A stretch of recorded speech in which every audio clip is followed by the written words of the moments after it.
Stand by. 1010. Investigator reported disturbance at Acer Plaza. 10-4 dispatcher. Verify address. That's Acer Plaza. Repeat. Acer Plaza.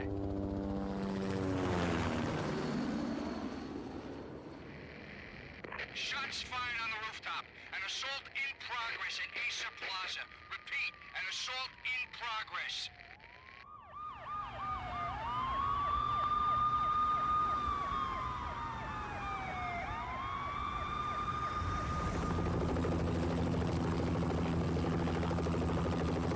It's a war zone down here. 1085 dispatcher. Need additional units. Additional units now. Officer in danger. Officer in danger. 10-5. Please repeat. 10-5. All units, emergency. Officer in danger. Acer Plaza. Repeat. Acer Plaza. All units. They were all dead.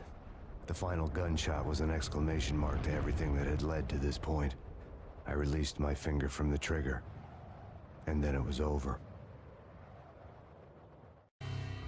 To make any kind of sense of it, I need to go back 3 years.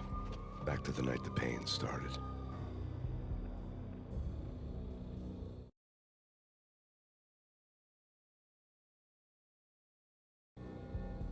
I was still on the force back then. NYPD, Manhattan, Midtown North Precinct, Hell's Kitchen.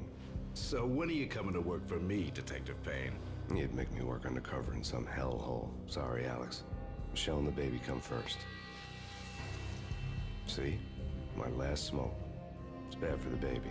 That's you, Max. A regular Boy Scout. See, Alex? Still on for poker Thursday night, right? Like taking candy from a baby. Life was good. The sun setting on a sweet summer's day. The smell of freshly mowed lawns. The sounds of children playing. A house across the river on the Jersey side. Beautiful wife and a baby girl. The American dream come true. Honey, I'm home. But dreams have a nasty habit of going bad when you're not looking. The sun went down with practiced bravado. Twilight crawled across the sky, laden with foreboding.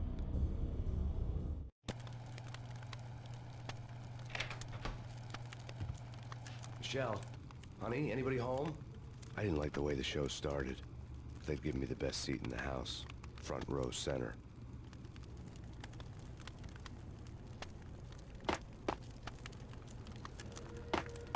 What the hell?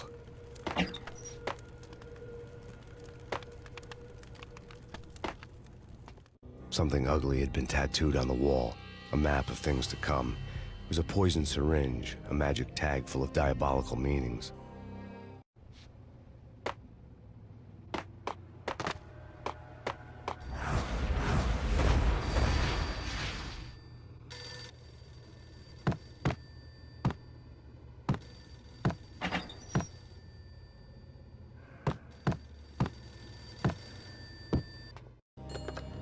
Listen, someone's broken into my house. Call 911. Is this the Payne residence? Yes, someone's broken into my house. They're still here. You have to... Good. I'm afraid I cannot help you. Who is this? Hello?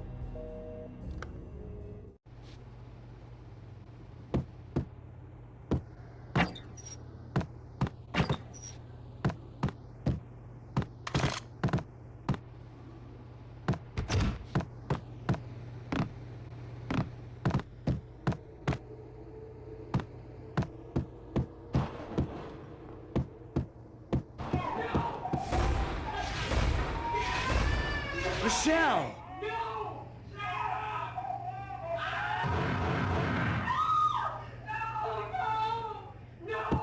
It's coming. Freeze! NYPD, drop it! Coming!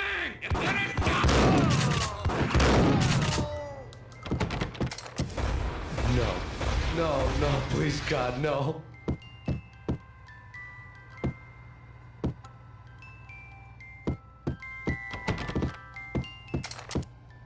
The flesh of fallen angels!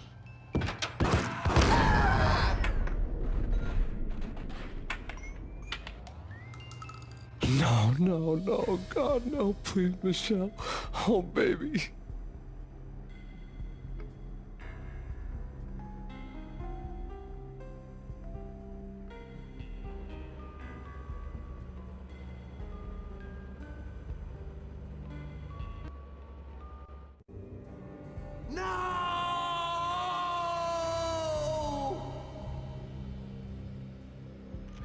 That was 3 years ago. Everything ripped apart in a New York minute. The killer junkies had been high on a previously unknown designer drug, Valkyr, V. After the funeral, I told Alex I'd be transferring to the DEA. It took us 3 long years to get a break in the Valkyr case. Then, finally, 2 months ago, a dime dropper tipped us off that Jack Lupino, a mob boss in the Punchinello crime family, was trafficking. I went undercover, infiltrated the worst mafia family in New York.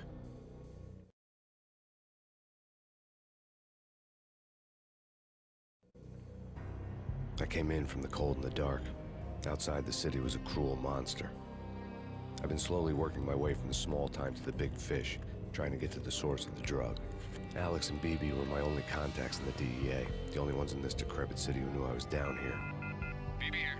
Something urgent has come up with Jack Lupino. You need to meet with Alex immediately at the Roscoe Street station.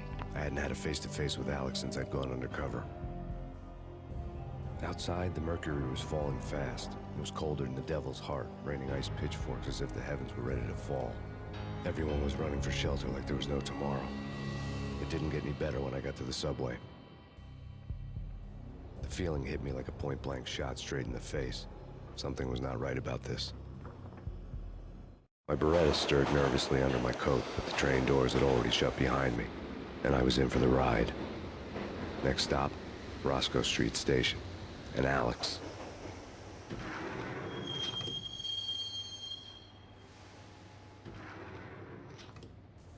The station was drenched in gloom. Alex was a ghost, nowhere to be seen. I'd have to look for him.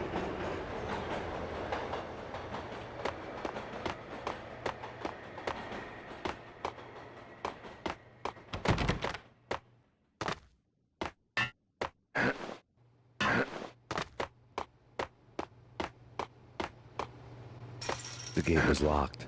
Alex wouldn't have set up a meeting at a closed station. Something was off.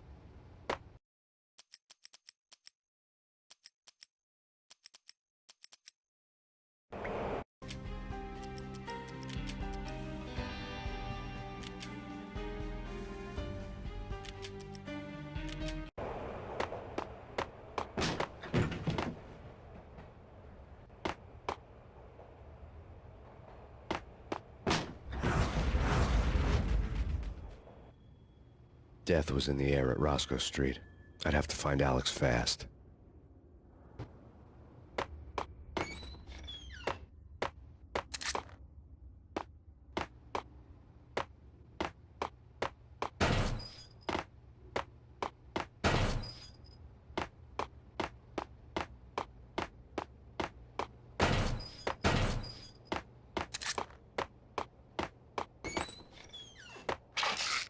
Pills would hold the pain back for a while.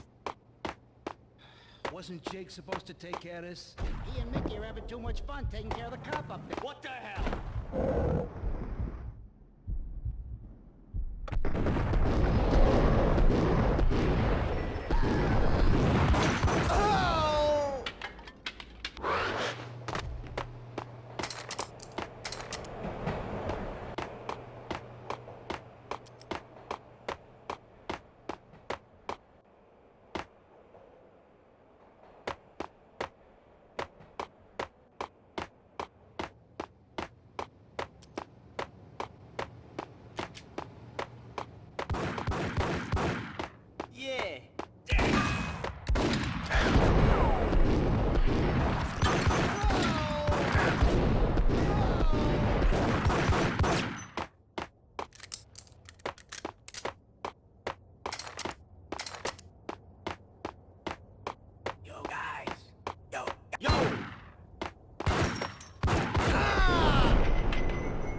Hold it!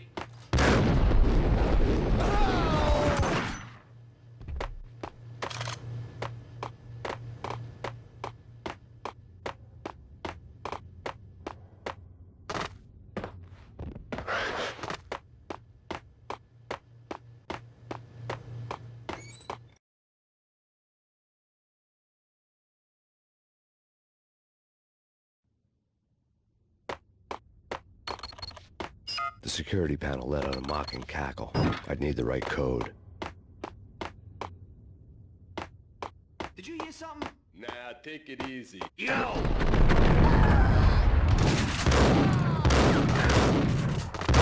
Alex, I had ended up in the middle of a big-time crime operation.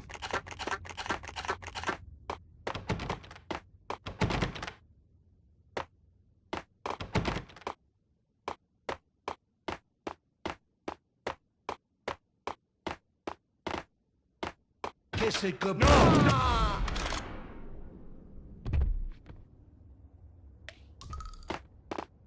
You saved me, man. What's going on here? A massacre. These armed thugs just appeared from nowhere. We need to get help. I can make the call from the control room 1 floor up. Can you take me there? Sure, sounds good. Follow me.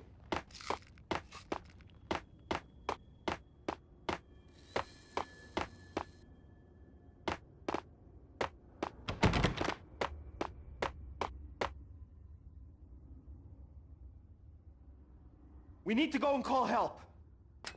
The power to the rail had been cut. I'd have to get it back on to get the train moving.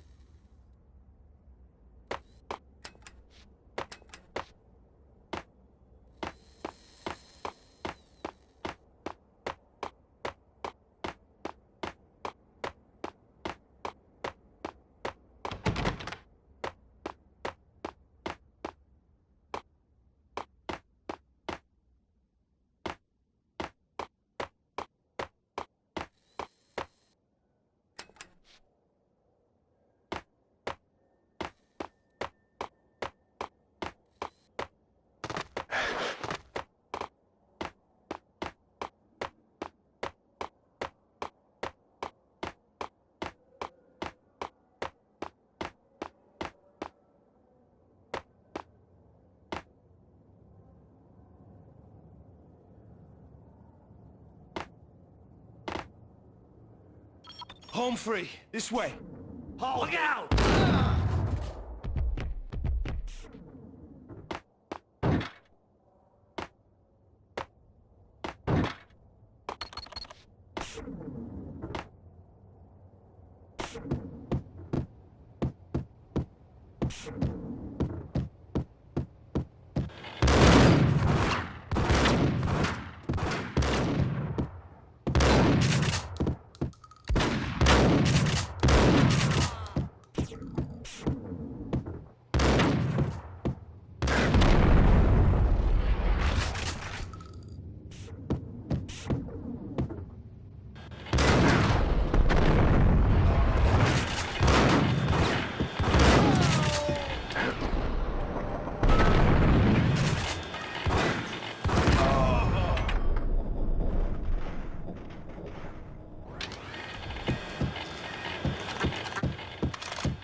Train lit up like a Christmas tree.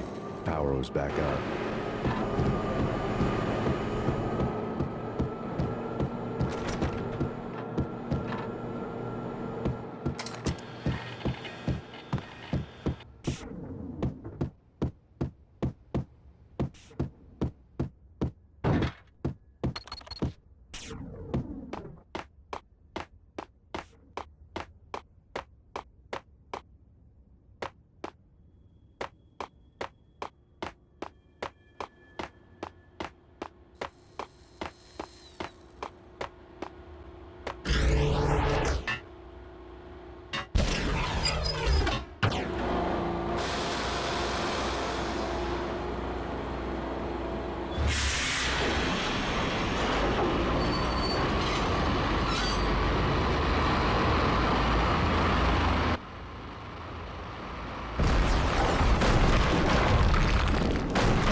So much for being subtle.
The rusty door led to an abandoned part of the station, closed off since the early 40s.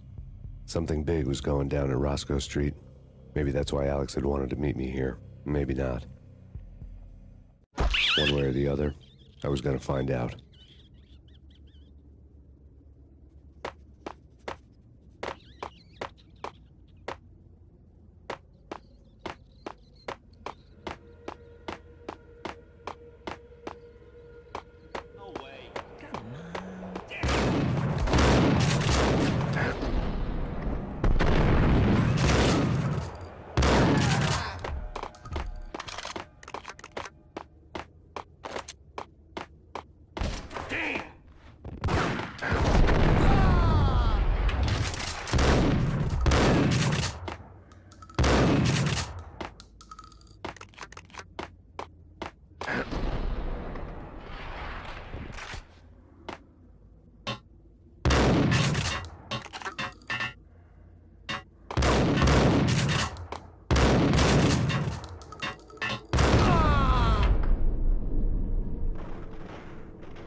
What the hell was that?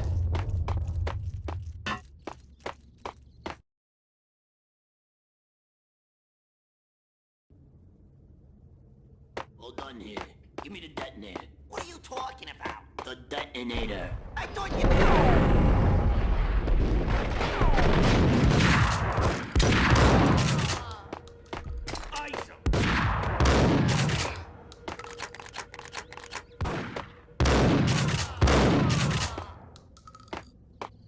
The door had been welded shut ages ago and the bomb was missing a detonator.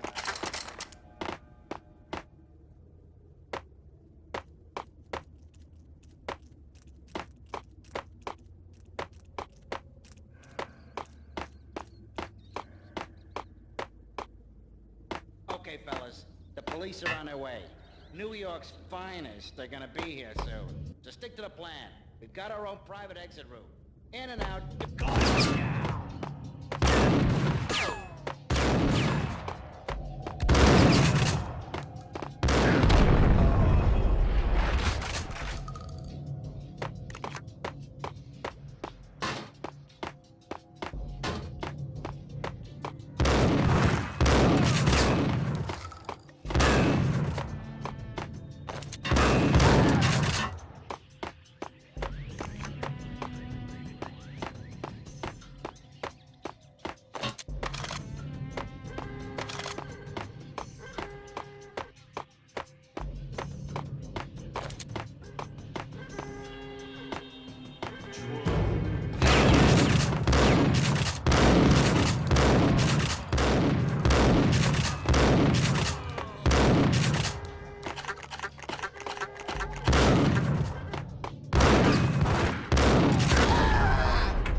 The bank robber's score lay on the table.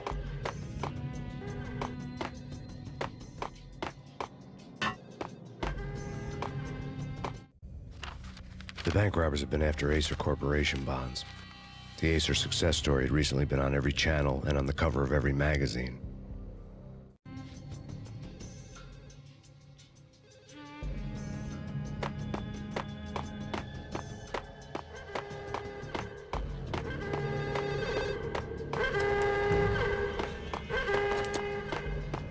The bank robbers had left their tools on the table. Judging by the detonators, the crooks had bought enough explosives to send Lady Liberty into orbit.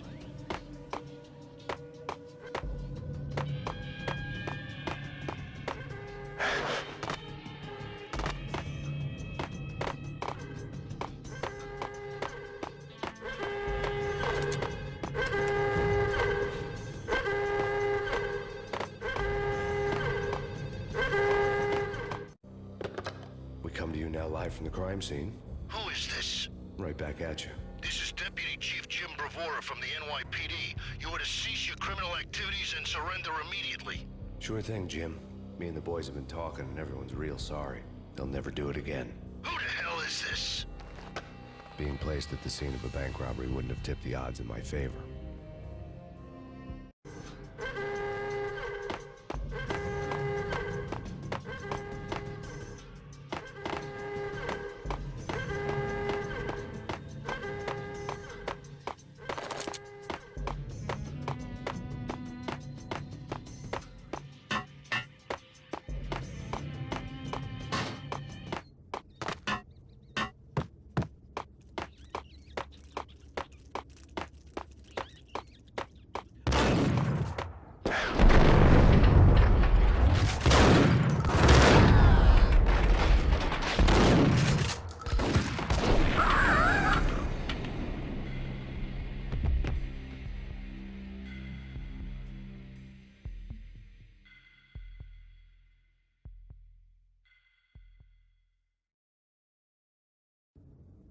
All done here. Give me the detonator. What are you talking about? The detonator. Whack!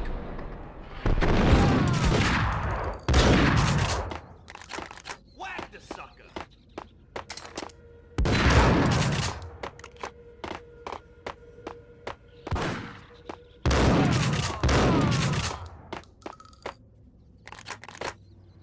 The door had been welded shut ages ago, and the bomb was missing a detonator.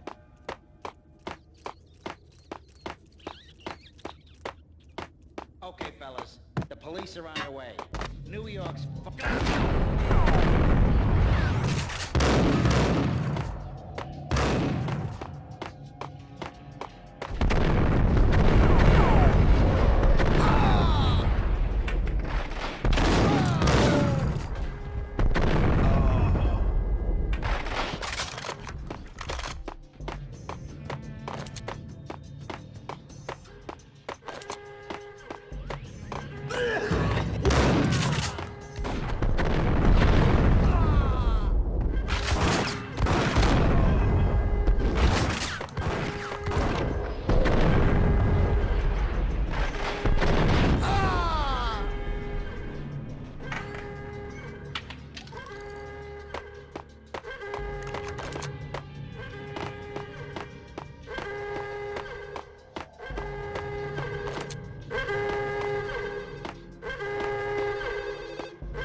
The bank robber's score lay on the table. The bank robbers had been after Acer Corporation bonds.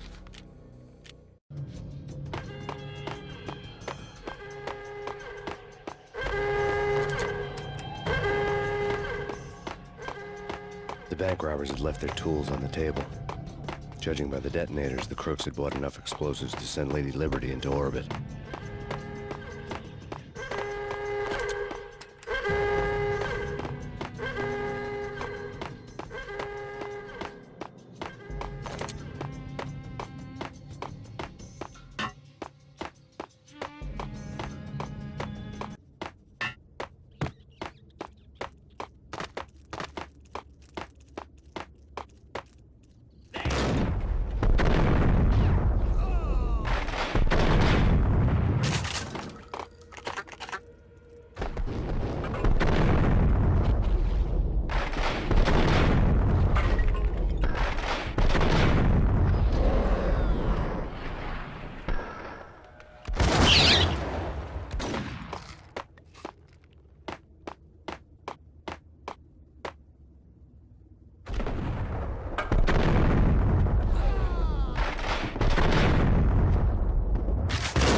Alex, Jesus, you almost gave me a heart attack. I nearly shot you.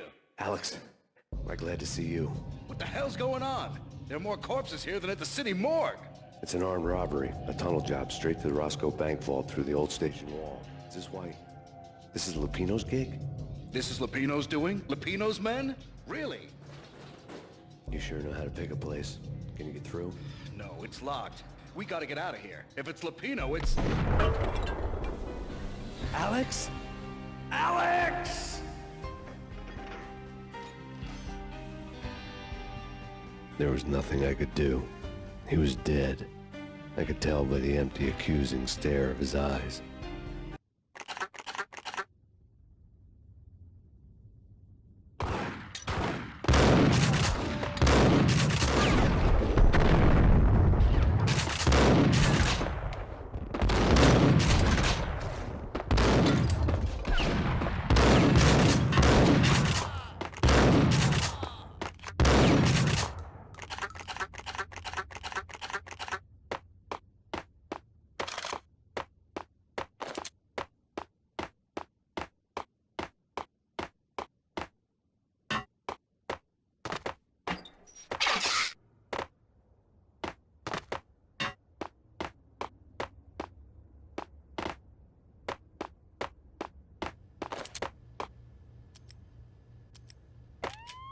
Let's get the hell out of here!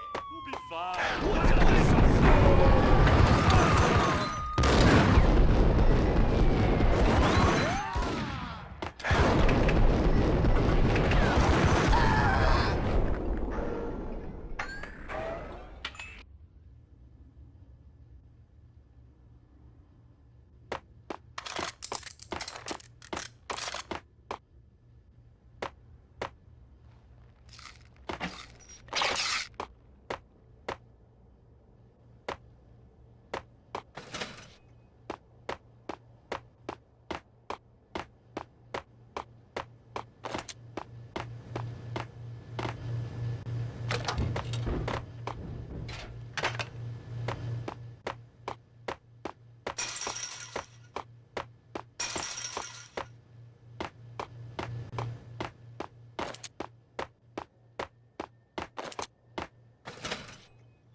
Alex had kept me relatively sane for the past 3 years.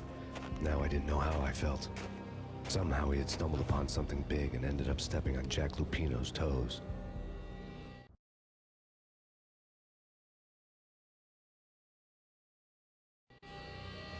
Lupino ran his racket of sex, drugs, and contract killings from a sleazy hotel in a slum block of tenements.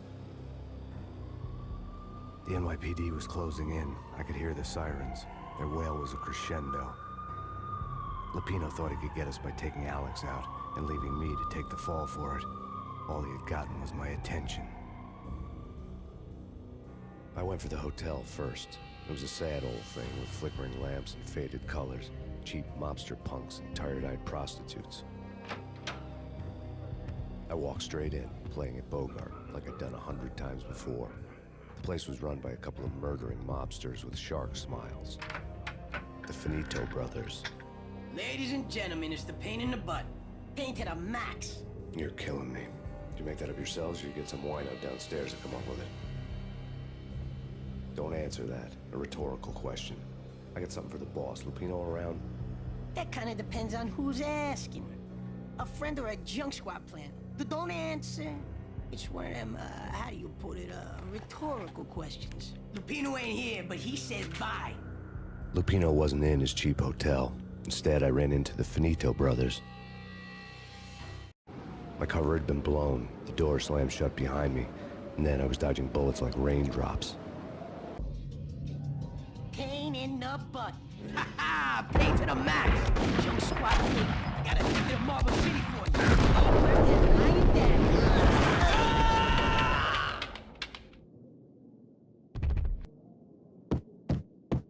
A letter on the desk caught my eye. Bosses! Everything all right? Bosses! Joey! Virgilio! I had met Lupino only once. The gangster ran all his rackets through his right-hand man, Vinny Gagniti. Gagniti was a high-strung whiner on the verge of breaking apart, like an overamped Energizer bunny. He had the brains to run the business, but he lacked the balls, always falling short, taking his frustration out on underage addicts and call girls. The V deal goes down at your hotel. Jack's exact words, quote, "Vinny, you're in charge of this one," unquote. Rico Muerte is coming to see it through. Anything goes wrong and everybody's gonna get dead. Goes double for you. Treat this guy real good. Anything he wants, you give him. Don't screw this up or you're finito, finitos. A V deal meant added security, locked doors, and lots of nervous thugs with itchy trigger fingers. I'd seen nothing coming in, but that didn't mean it hadn't been there. Rico Muerte was a regular Kaiser Soze, a spook story told to keep the apes in line. 313. The Finitos had scribbled Muerte's room number on the note's margin. You're right in there? They're not answering. Call the others. Tell them to come quick. Okay, but we can't wait for them. We gotta go in now. Bosses, we're coming in. It's Payne!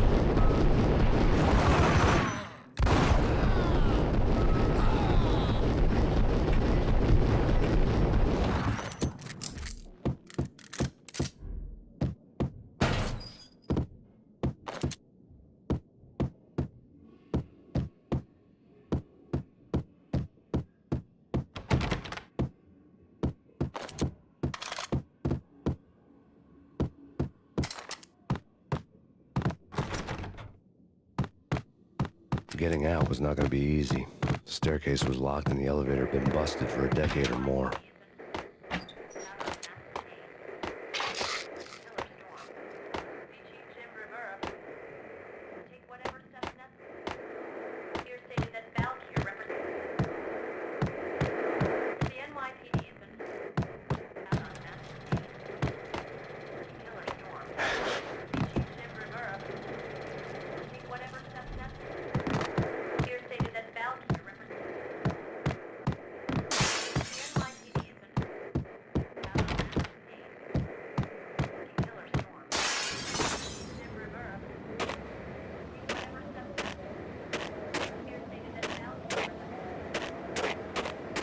Something's wrong with the bosses. Payne's there and they're not answering. Let's go already. Payne's gonna pay in spades. Hold it!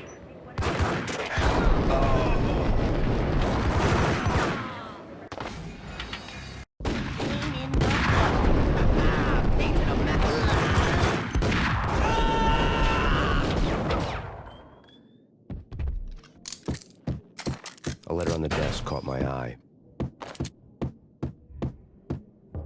Bosses, everything all right? Bosses, Joey, Virgilio, you're right in there? They're not answering. Call the others. Tell them to come quick. Okay, but we can't wait for them. We gotta go in now. Bosses, we're coming in. There he is!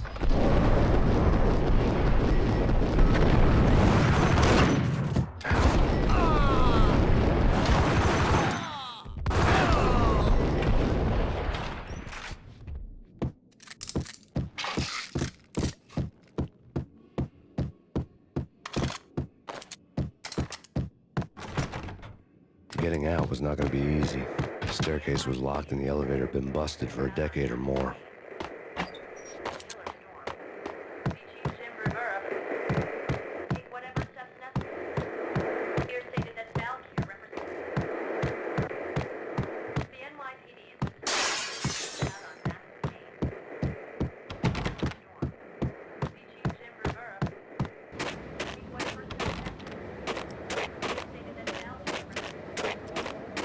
Something's wrong with the bosses. Payne's there and they're not answering. Let's go already. Payne's gonna pay. Yo!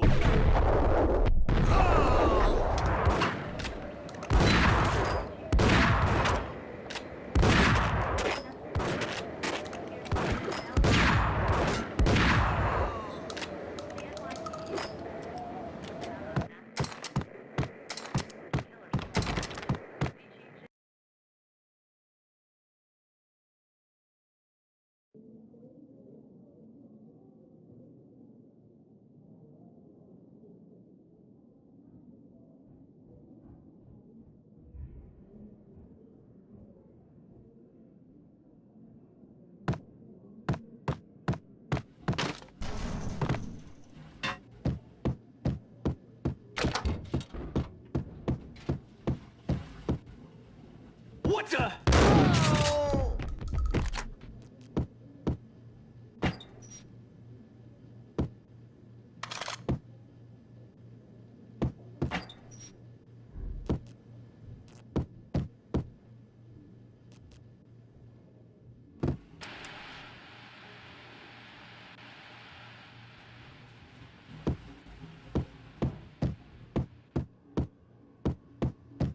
Previously on Lords and Ladies.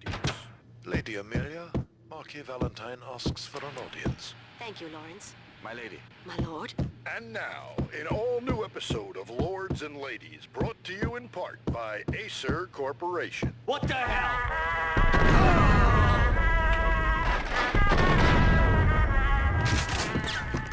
My lady. My lord. My lady, there is a matter of great importance I must bring to your attention. My lord, there is? Indeed, my lady, there is indeed. From the very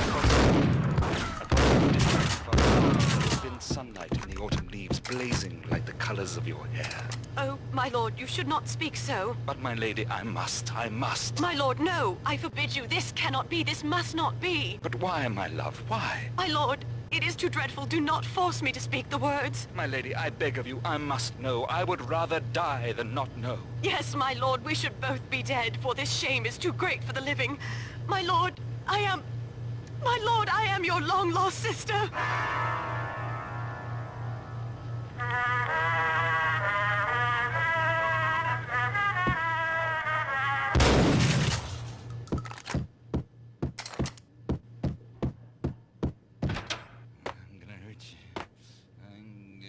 V-head junkies could go off without a warning. I had to be careful.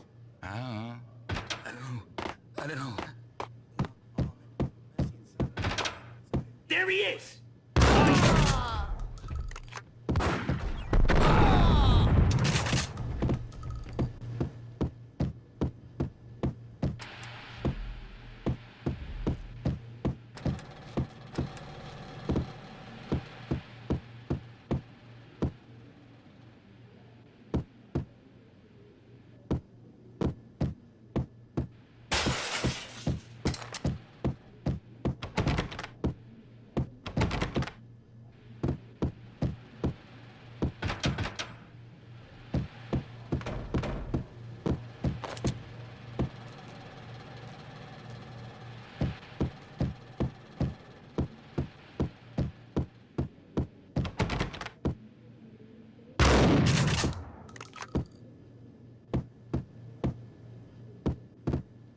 Piece of crap!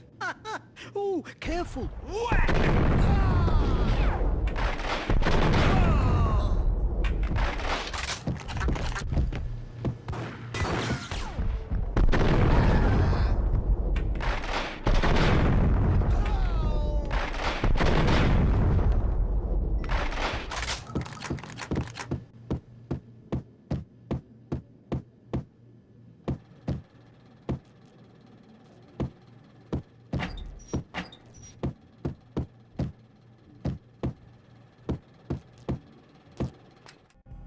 Tonight, the city's fight against the nightmare drug Valkyr took a turn for the worse, as DEA Special Agent Alex Balder was found brutally slain at the Roscoe Street subway station.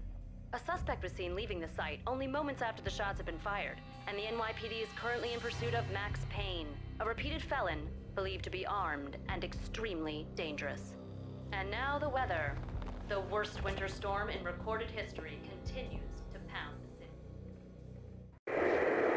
The NYPD has been out on Max Payne. Killer storm. Species Rivera. Take whatever steps necessary. Here stated that Valkyr represents. The NYPD has been out on Max Payne. Killer storm. Species Rivera. Take whatever steps necessary. Here stated that Valkyr represents. The NYPD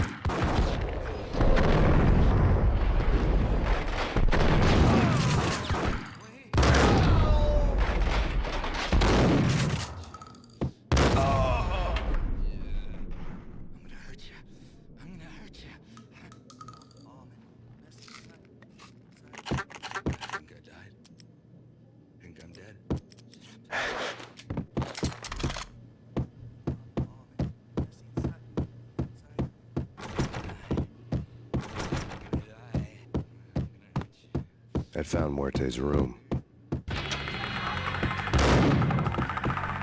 Muerte had received a letter.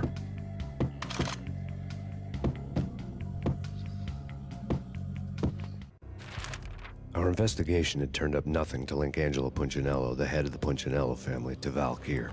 All tracks had ended with Jack Lupino. The letter in Muerte's room was signed by the Don himself. It was the first hint that the Kingpin knew what was brewing inside his syndicate. The trouble you got into after the Chicago screw-up. The Punchinello family bailed you out. You have been waiting for a chance to pay us back. One of our trusted boys has a monkey the size of King Kong on his back. We need your special skills for backup on a major deal. Collecting evidence had gotten old a few hundred bullets back. I was already so far past the point of no return, I couldn't even remember what it looked like when I had passed it.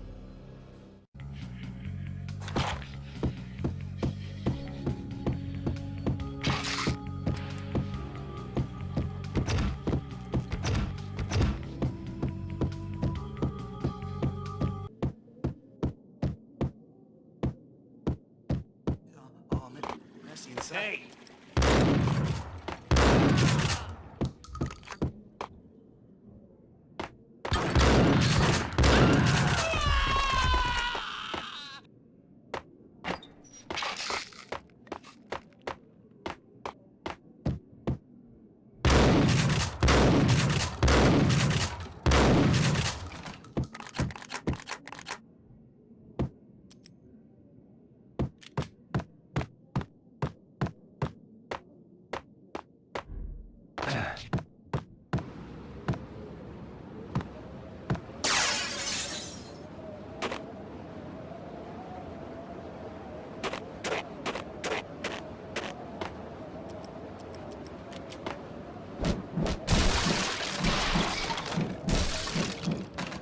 I didn't want to know what had happened here. It was not a pretty sight.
I'd found Muerte's room.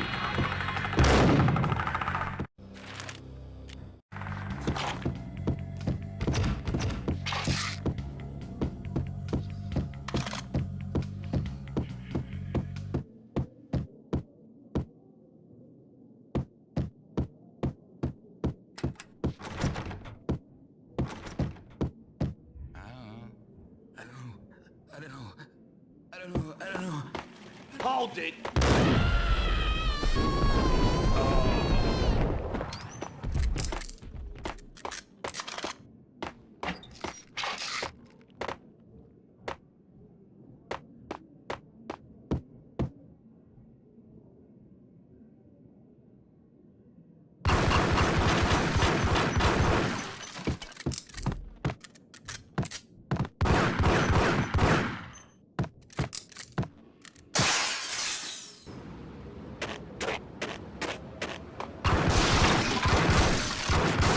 I didn't want to know what had happened here. It was not a pretty sight.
Told you. God damn! I thought it was a bomb for sure. Nah, the Russian wouldn't dare. This has been waiting to happen.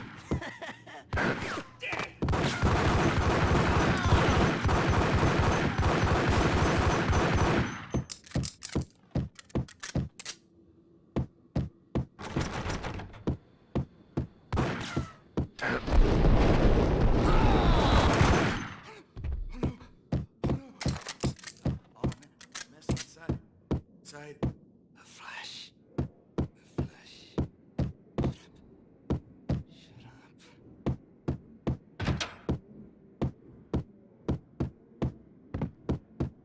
The hooker had left her diary on the table.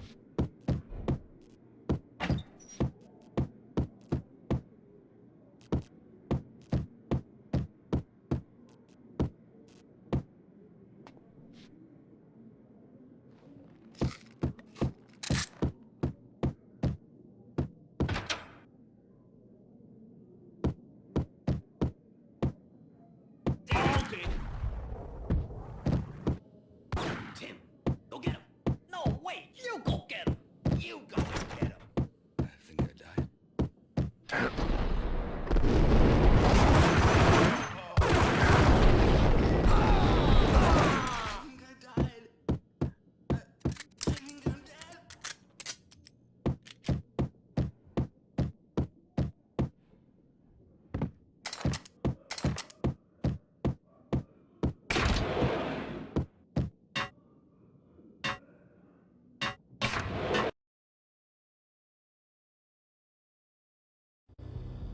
The old service elevator rumbled down to the bowels of Jack Lupino's hotel.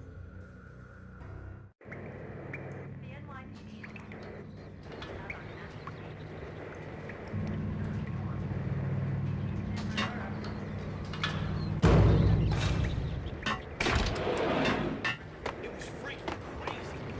The cops were doing a full-scale siege next door. More traffic than rush hour. Whack the sucker!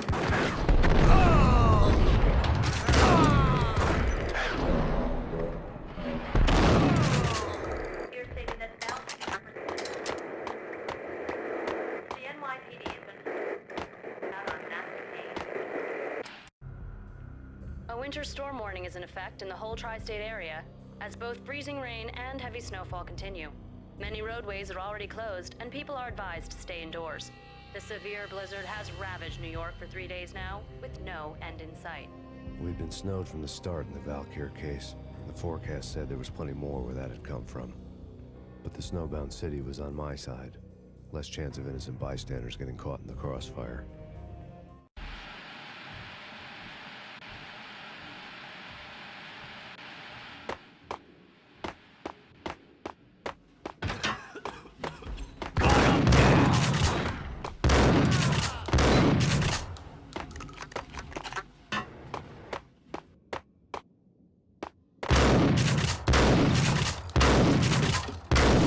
What the hell?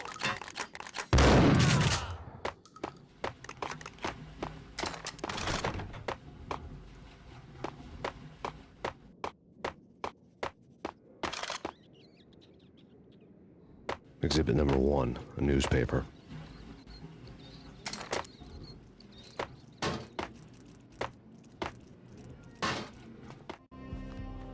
A dead man tied to a chair lay on the boiler room floor. Captain Baseball Bat Boy has an unbeatable track record in superhero death matches. But a 6-pack of root beer gets me every time. The murder weapon was a...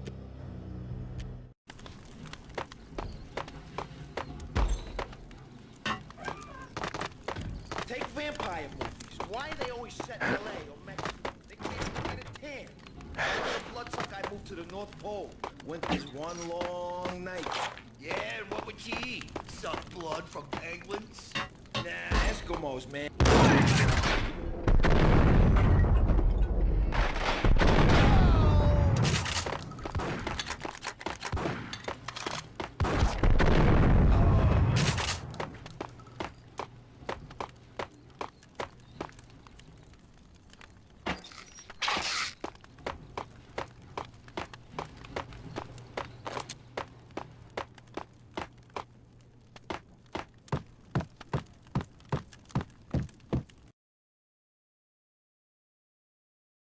Shit with the guns.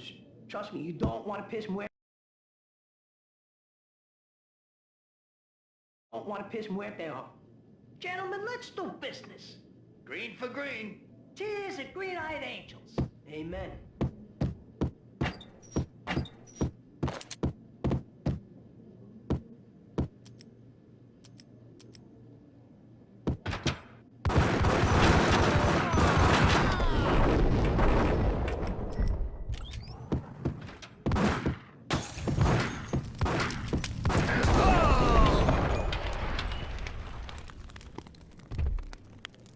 A lifetime ago, this would have gone down as a narcotics arrest.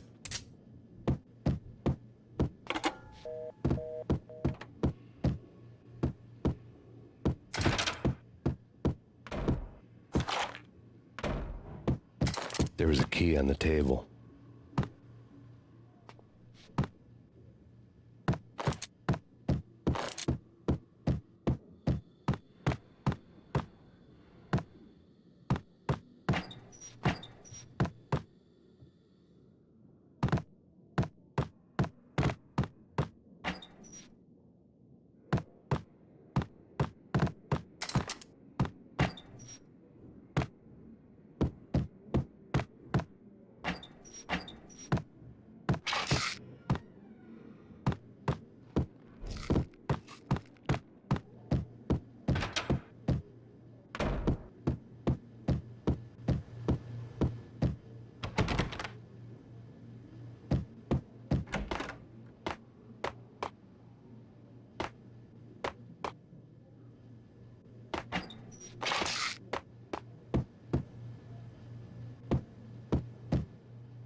Two mad dog killers, ready to murder each other. They step into the next room, and I'm thinking, now they're gonna do it. But no. They sit down in front of a TV and solve their differences with the Kung Fu fighting video game. I tell you, Candy, I was so depressed, I strangled them both with the video game cables. Oh, Rico, you're so bad. I am, ain't I? Rico Muerte, big-time hustler. Who the hell? It's that cop. Muerte went for his gun.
The antique switchboard was still in use. There was an old telephone switchboard in the back room of the reception area, the kind that made phone tapping child's play. It wasn't hard to picture a fat pimp sweating with headphones on, listening to his hookers talk dirty and fake orgasms over a web of party lines, the blood veins of New York. Right now, there was a different set of moans and groans going on. Boss, good evening. It's Max Payne. He came, started capitalist. He killed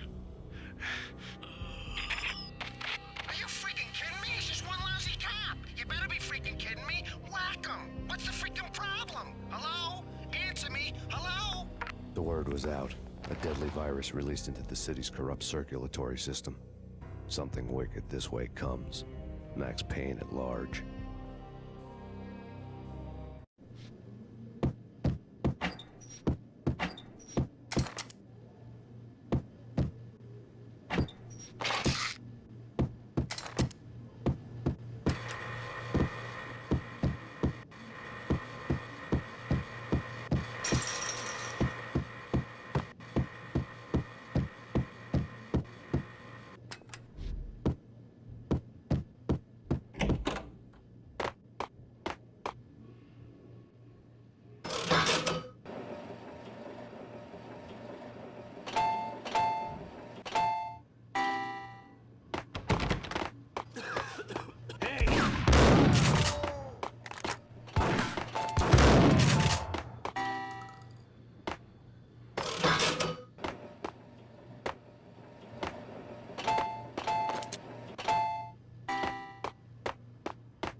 Turn around, walk away, blow town. That would have been the smart thing to do. Guess I wasn't that smart. Lupino's tenement buildings were a seedy hangout for all kinds of sleaze. A liquor store, a pawn shop, a laundromat full of mobster bookies and loan sharks. The list went on. The how and why of it was a mystery to me, but they knew I was a cop. They knew I was coming, and they were gonna get real trigger-happy about it. I got to see Lupino's hangout all lit up. A bomb went off, turning snow into liquid gold. A pillar of fire lifted the remains of a car straight up into the air. The flames were highlighted on the hood of a black Mercedes-Benz as it coasted down the street real slow, as if the driver didn't have a worry in the world. I got a good look at the man riding shotgun. It was Vladimir, the head of the local Russian mob, the fly in Don Punchinello's soup. The ringing in my ears was the sound of a mob war being waged.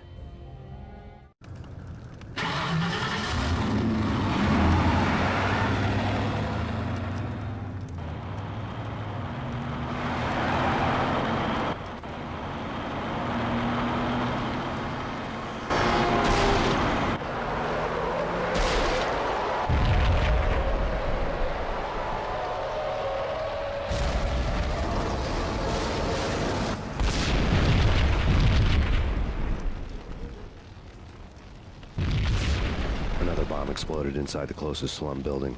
It was a lucky break. The goons inside were spooked, but luck always came with a price tag. More bombs could still be ticking inside, and the cops would already be on their way. Jack Lupino's suite was on the top floor. At least it used to be, before the explosive makeover.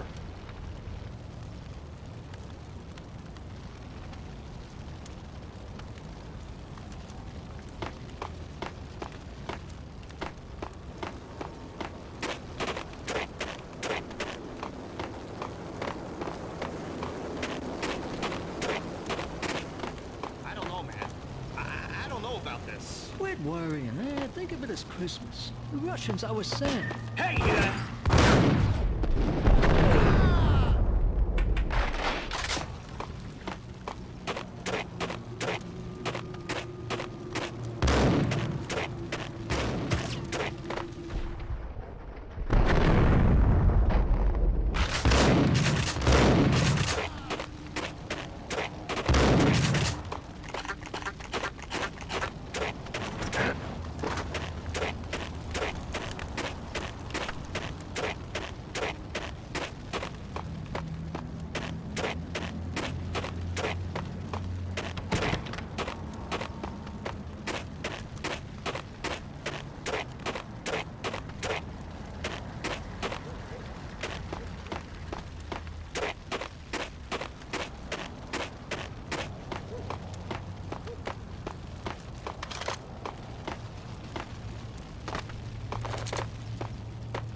The whole building was rigged with explosives.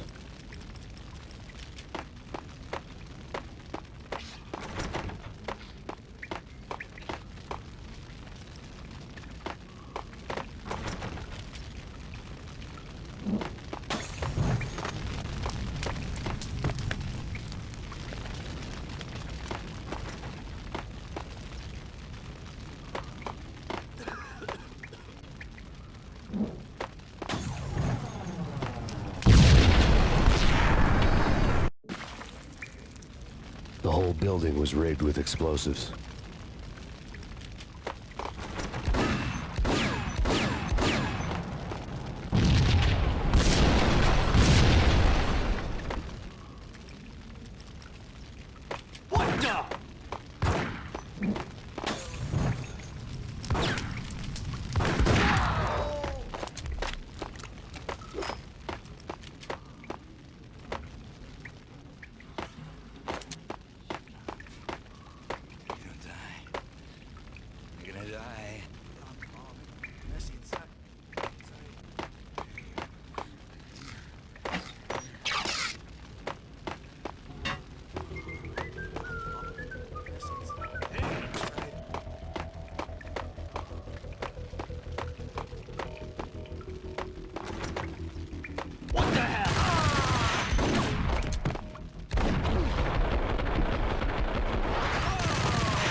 A beaten-up phone in the entrance hall was ringing.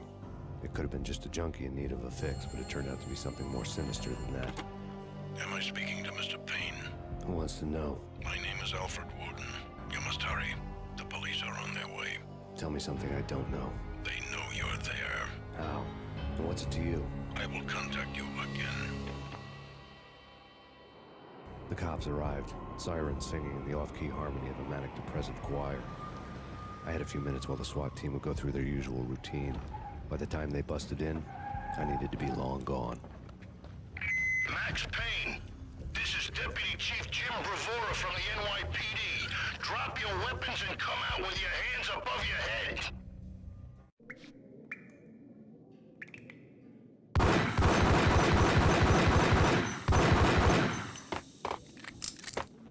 Sure.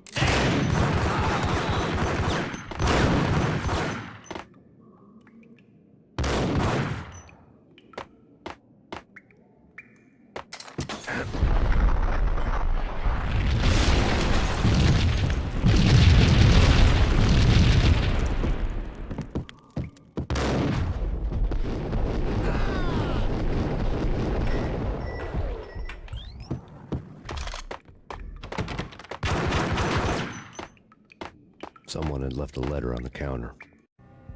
Suddenly it all made sense. The bombs, the Russian mob boss making an appearance in person. Gognitti was his usual self, all talk and no walk. After our hit, the Russian has only a couple of guns left, and they can be bought. There's no freaking way he has the guts to try anything after that. As it turned out, the Russian had plenty of guts. One thing you could count on, you push a man too far and sooner or later he'd start pushing back.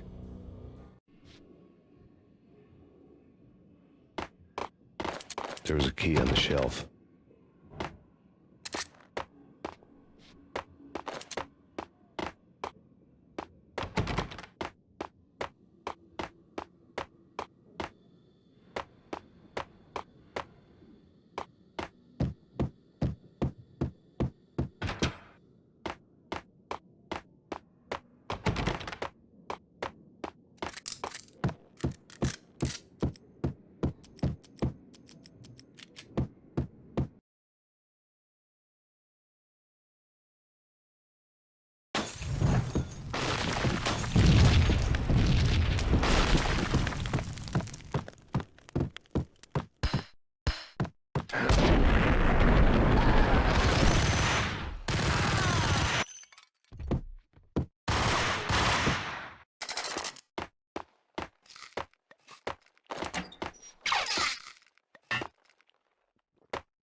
The bombs had destroyed all the stairs up to Lupino's office. The alternate route led there by way of adjoining rooftops.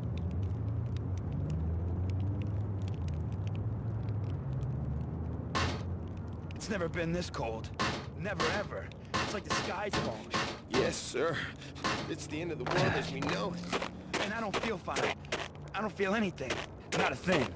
I'm freezing my butt off.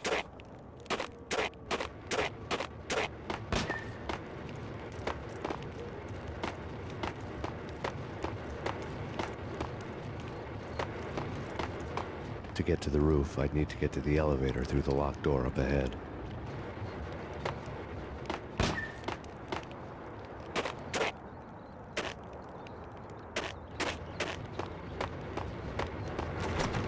Pizza delivery. Never seen you before. Buzz off, Joker.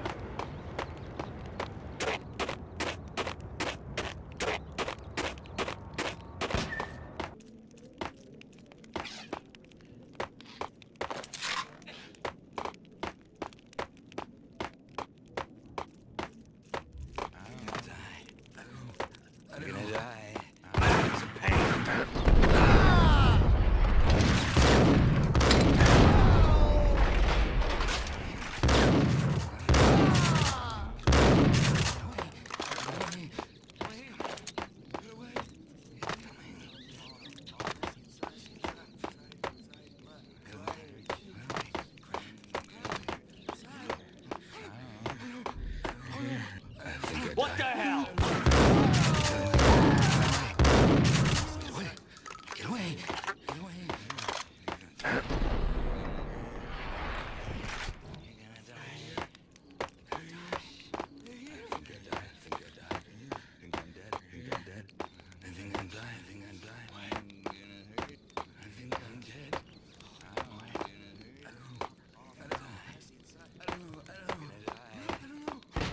No, don't shoot. You know the clowns at the laundry? Me? No. You're no good to me then. What? No, the laundry, yeah. I know him, yeah. Get me in there. Okay.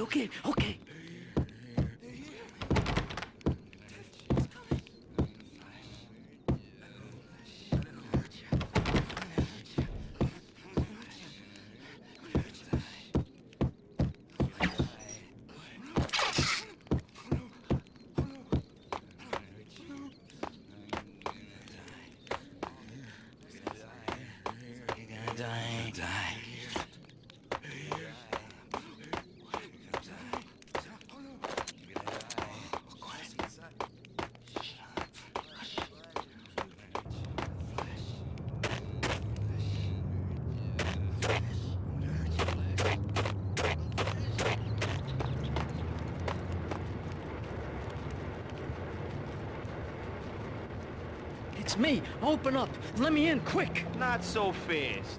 The password. John who? Come on. Oh, okay, John Woo. All right. Come right in. It's a trap! It's Payne! It's Payne!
New York City is in crisis tonight, with reports of Valkyr-related gang war in the streets of the Bronx. Apparently, Max Payne, wanted for questioning in connection with the slaying of a DEA special agent earlier tonight, is waging a one-man war against his former partners in crime. Among the list of casualties so far are notorious mafia members Joey and Virgilio Finito, as well as Rico Muerte, himself a fugitive from the law, and a suspect for several murders in the Chicago area. The NYPD has been placed on full alert. A citywide APB has been put out on Max Payne. Deputy Chief Jim Bravura has promised to take whatever steps necessary to bring him to justice. What those steps may be remains to be seen. For NYCNN TV News, this is Kira Silver. Hey, yeah.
It's the last place I want to end up, but that's where I always end up.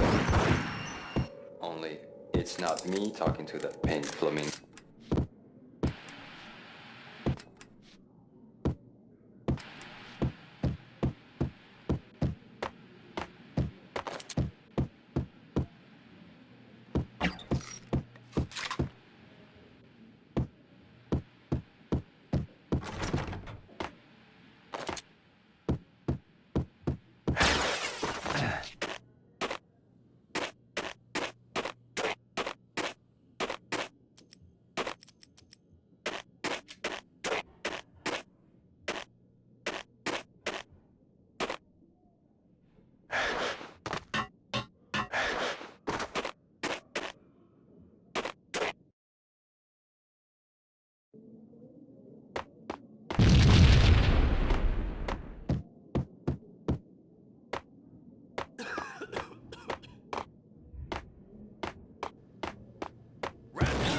It's always red or blue. Ah!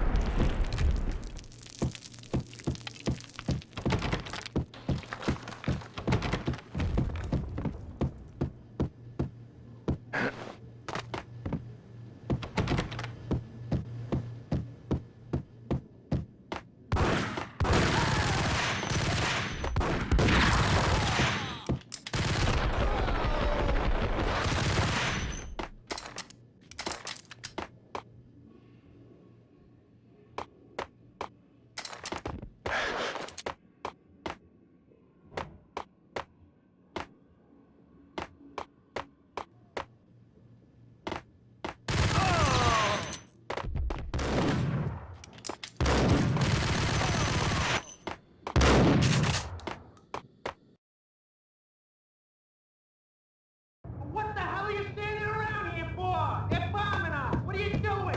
You're doing nothing. What are you doing? This is war. Freaking war.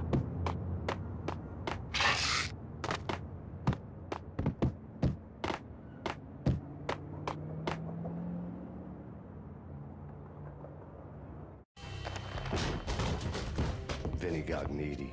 Just the man I've been killing to see. Payne? Freaking fed! I knew from day one there was something screwy about you. What do you think you're doing? You're a freaking cop. You ain't got squad on us. You can't just come in here waving your piece like it meant something. Yeah! Oh my God! Oh God, you shot me! Ah! You're dead, Payne! What the hell are you waiting for, you apes? Kill him! Kill him! With pleasure, boss. Gagnetti bailed. I made like Chow Yun Fat.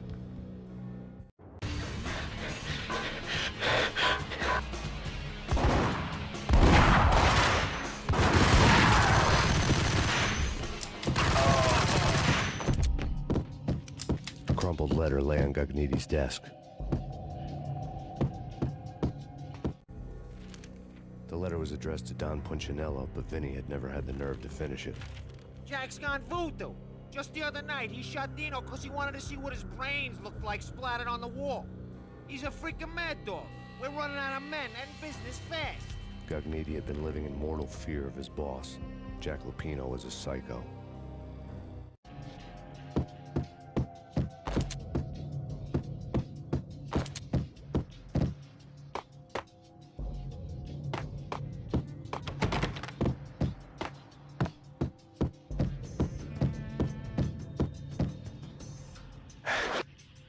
Vinny Gagniti was running scared. He could run, but with a bullet in his stomach like a broken bottle of Tabasco, he was quickly running out of time. He knew where his boss was, and I wanted to square things up with Jack Lupino. Gagniti would be moving fast. I don't know about angels, but it's fear that gives men wings.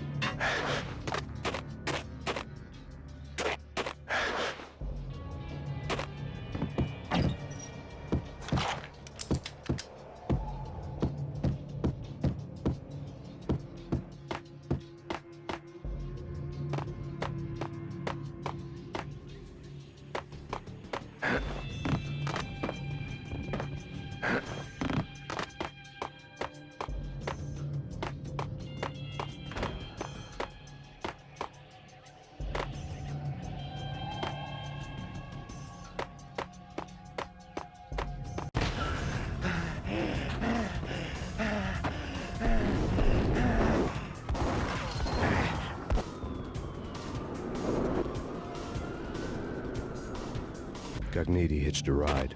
To catch him, I'd have to follow his lead.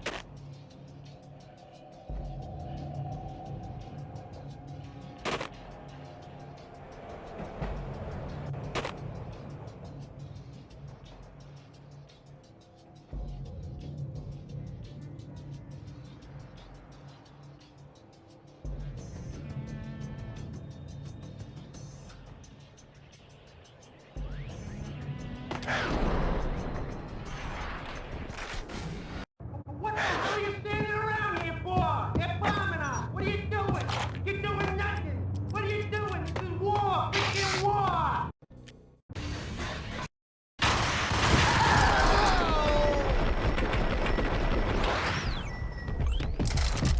A crumpled letter.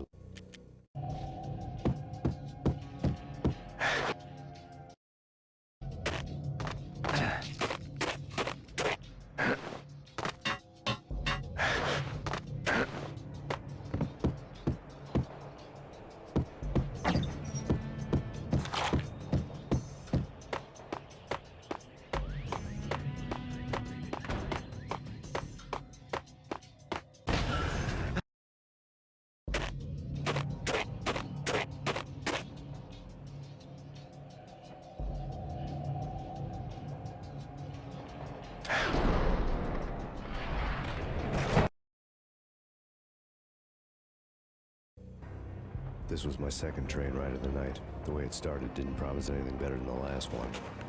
Freezing wind tearing at my face like sandpaper and razors, ice hard and slick under my hands and feet, and somewhere in the background the wail of sirens, the city howling after me.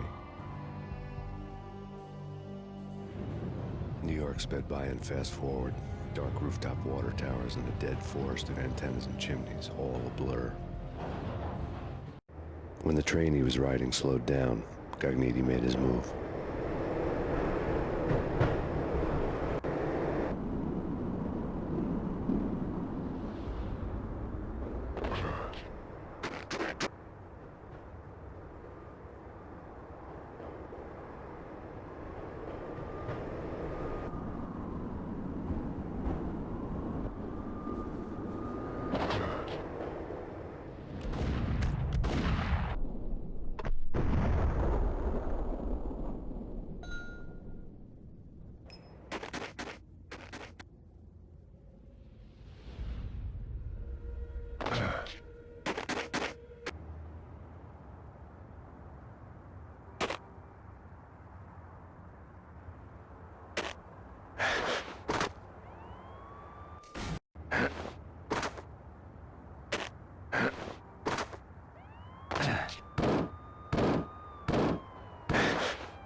It's Payne! He's coming down the stairs! Shoot the bastard! Okay, boss, you got it. No problem.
Point it at the door.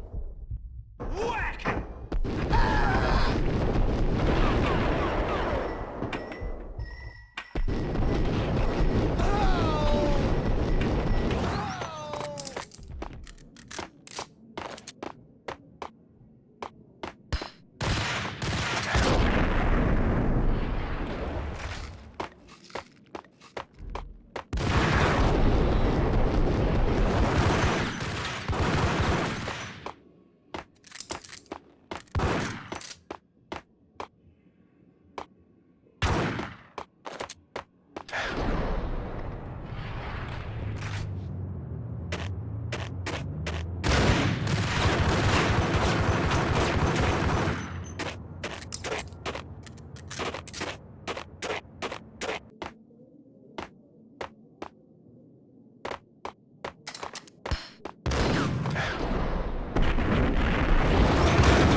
Max Payne has nowhere left.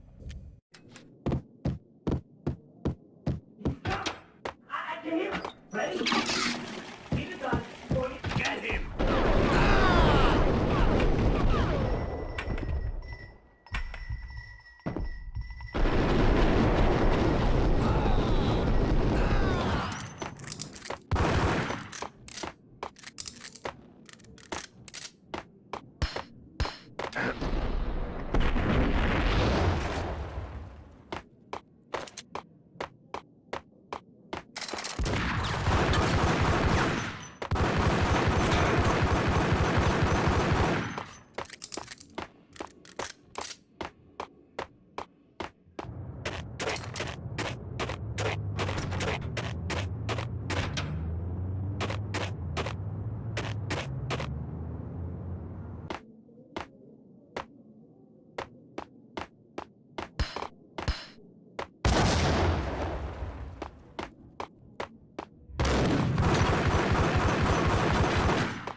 Open, goddammit! Payne! I'll kill you, you lousy freaking cop!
Cogniti ran out of steam in a dead-end alley with steam boiling out of the sewer grates like all the fires of hell were burning high beneath us.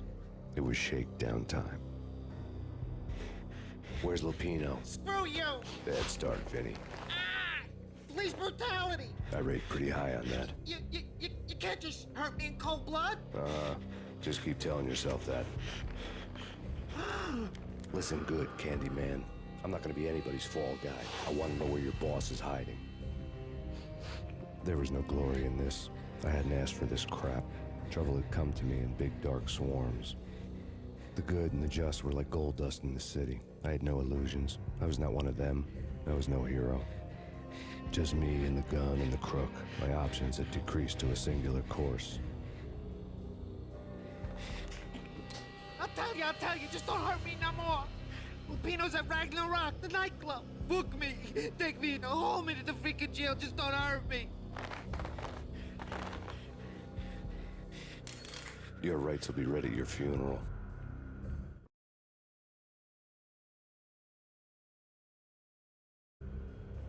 Ragnarok was Lupino's private nightclub, a den of drugs built into an old theater. I knew what waited inside. V-head junkies ready to explode in random acts of senseless violence, and Lupino's goon squad, the worst stone-cold killers this side of hell. Ragnarok was as inviting as a headache, flickering and flashing to a machine gun beat. The belly of the nightclub was a gothic theme park that began with bondage games and led to the nasty stuff from there. As subtle with its dark message as a cop-killer bullet through the heart. Like father, like son. Just like Jack Lupino.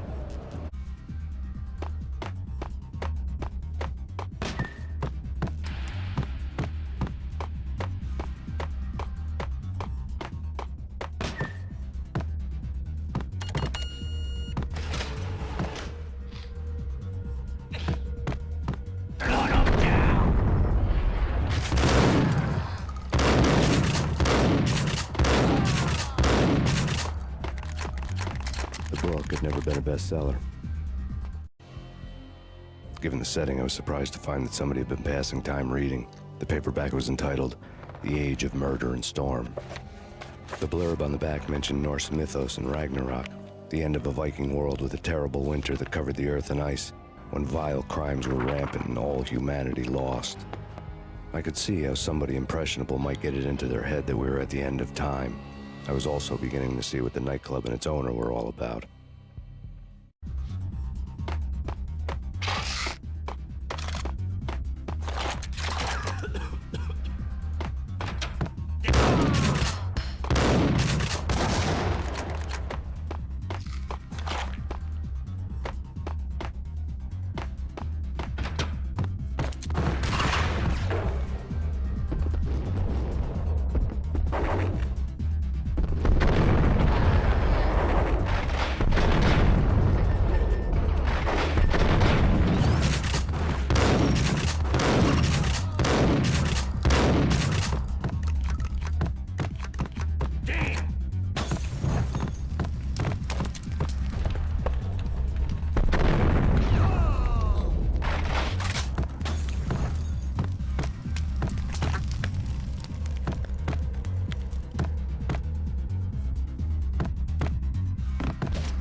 Books on the occult had been piled on the table.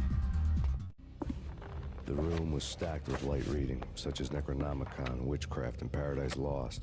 Old exotic titles like Malleus Maleficarum and De Umbrarum Reini Novum Portus.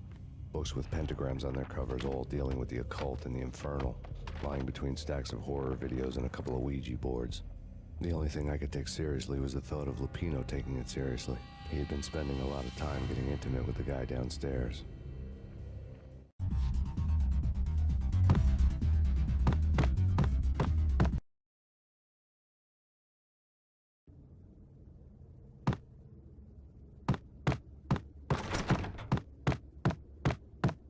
While with Dino and all. wouldn't say anything to his face. He might not... Who knows what it's...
I wouldn't say anything to his face. He might not... There he is!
The backstage area led to Lupino's inner sanctum. The hot air inside was like an invisible wall, thick with incense and something else, a sickly sweet smell that made you gag. This was the rotten core of the Big Apple. Lupino lurked somewhere ahead, like a spider at the center of his web, waiting. The vapors in the air started to make my head swim. Torn pieces of a letter lay scattered on the sofa.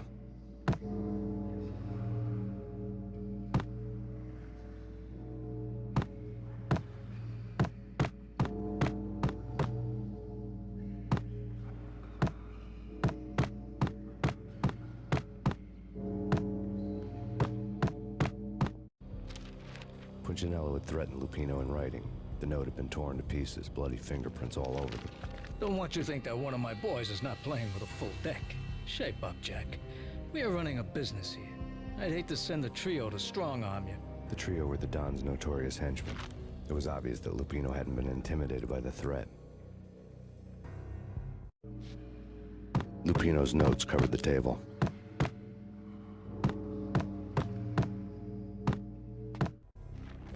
Jack Lupino was crazy, all right. The table was scattered with notes of demented arcane nonsense written in rusty blood. A mishmash list of demons, devils, and dark gods evoked. Beelzebub, Asmodeus, Baphomet, Lucifer, Loki, Cthulhu, Lilith, Hela, blood given to you all. He was after that old Faustian deal. Your soul for power and fortune. Just sign on the dotted line with your blood. Lupino's notebook lay on the pedestal. Jack Lupino was crazy, all right. Mythic wolves, let loose to devour the sun and the moon. Lupino is the wolf. I'm Mr. Beast, the big bad Fenris wolf. I'm the end of the world man, wearing the flesh of fallen angels. After Y2K, the end of the world had become a cliché. But who was I to talk? A brooding underdog avenger alone against an empire of evil, out to right a grave injustice. Everything was subjective. There were only personal apocalypses. Nothing is a cliché when it's happening to you.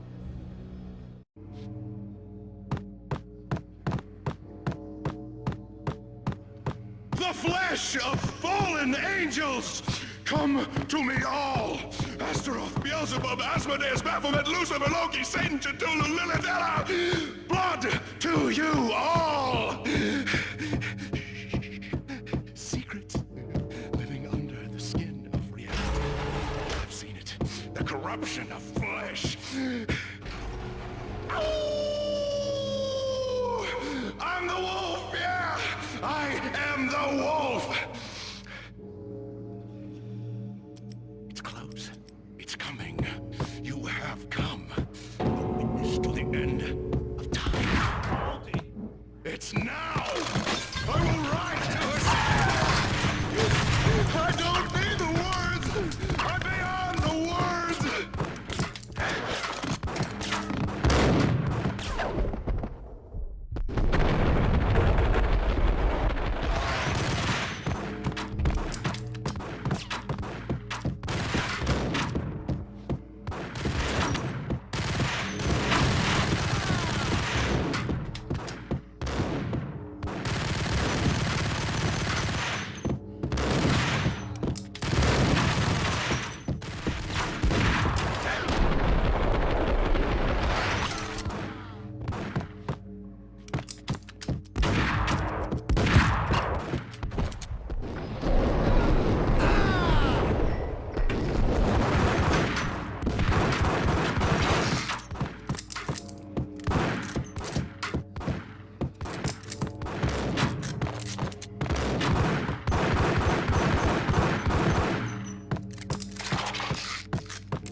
I had known there'd have to be a catch in it somewhere, and this one was the Empire State Building of catches.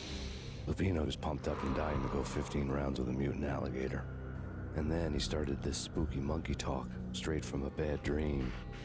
Mine. I have tasted the flesh of fallen angels. I've tasted the devil's green blood. It runs in my veins. I've seen beyond a world of skin, the architecture of blood and bow and arrow. Death is coming! She is coming, and hell follows with her. This is the twilight winter. I am ready to be her son. Her time is now, and all who stand in her way must die!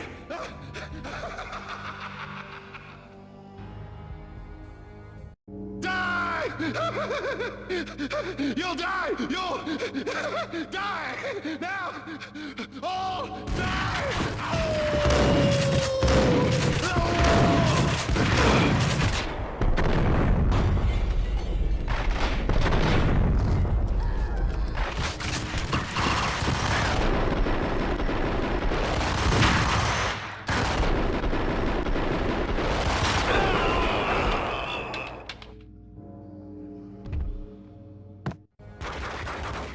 Finally went down. I wanted to make real sure he'd stay that way. V was a bad monster. Turned them into friggin' zombie demons from outer space. I think he's dead already. Huh? And that's when it happened. But dead or not, you've got the wrong guy. In stepped this knockout femme fatale holding a gun to my face. I returned the favor.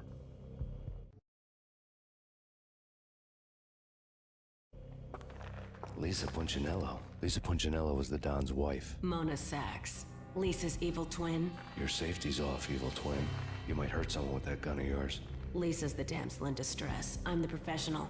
I'd blow you away without batting an eye. Sure, and you can check out my credentials splattered all over this joint. Jack couldn't have framed you. Not the state he was in. We're after the same slime bag. Angelo Punchinello's the one who murdered your friend and framed you with it. You know this for a fact? I've got my sources. I don't have a clue these days. I just shoot them as they come. Who put a contract on the Archfiend? This one's mine. I hate the guts of that sadistic wife-beater. Why not pool our bullets for this one? I thought you'd never ask. My finger was starting to twitch. How do you like your whiskey? I'm easy, as long as you don't try to slip me a Mickey. You're a real angel, Max.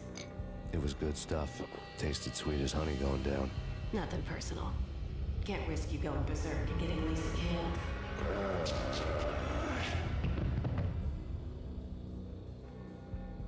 The nightmare was always the same. Violent shapes moving in darkness, old and ugly. The killer's mad laughter was a riddle filled with wicked innuendo.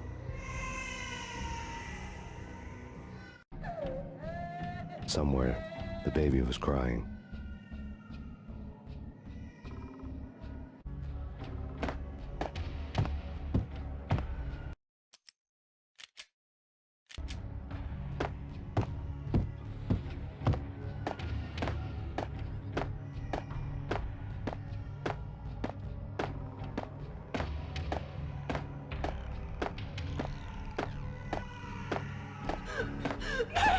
No, please, Max!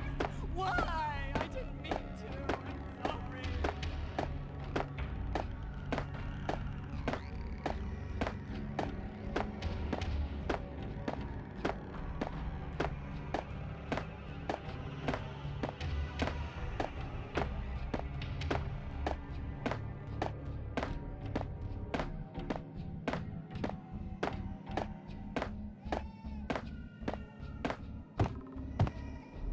Should have known it when we found you snoring next to Lupino's corpse. A comedian.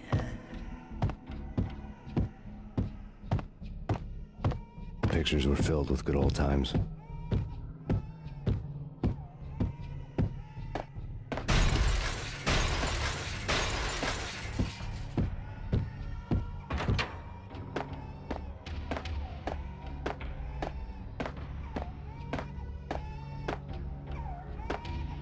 Left to watch cartoons.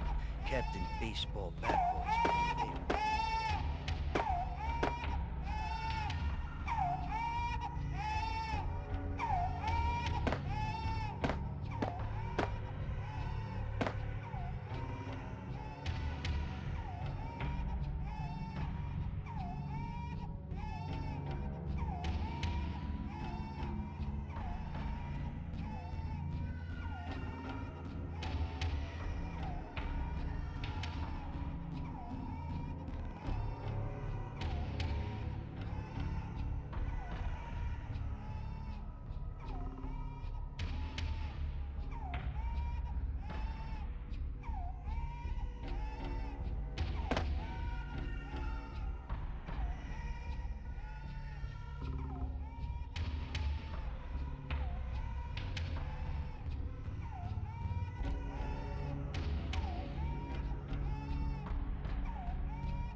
No, no, please, God, no.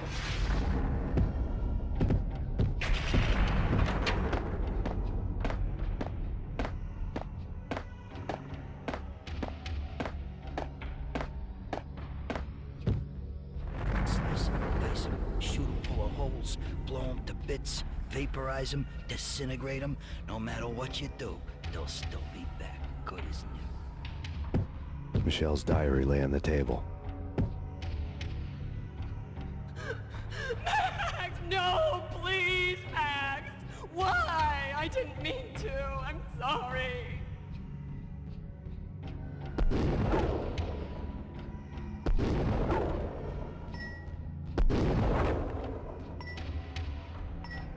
Murderer! You killed her! Nothing like that ever happens in the real world.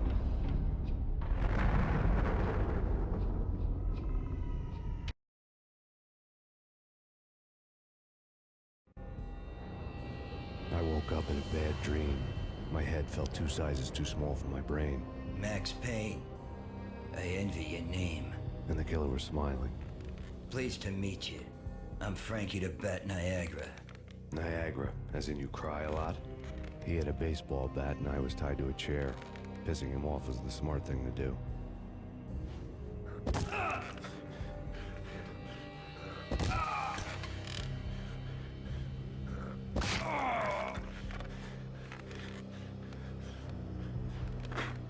Nothing wrong with a little laugh now and then. Take me, for example. I love to watch cartoons. Cartoon violence is a fascinating thing. Let's take a break. I need to take a leak and maybe grab a cold one at the bar. Don't worry. I'll be back to finish this off. And then, it's checkout time. You play, you pay, you bastard. He swaggered out, and the door clanged shut behind him, locks clicking into place. Everyone makes mistakes. Mine hadn't been to crack jokes about the goon with the bat. He'd have cracked my skull regardless. It hadn't even been to trust a girl with a gun.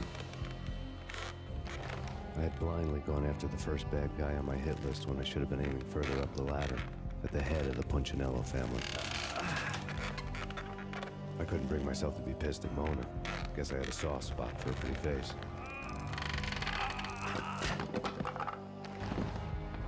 But when somebody decides to play baseball with your head, you tend to get sore. They had dragged me back to the basement of Lupino's hotel. I was beaten, bruised, and blue. I felt like the chair I had broken to get free.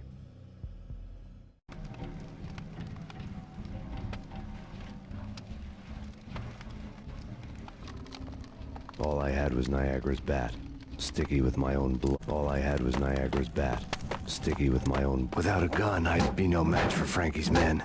I'd have to play hide and seek with him.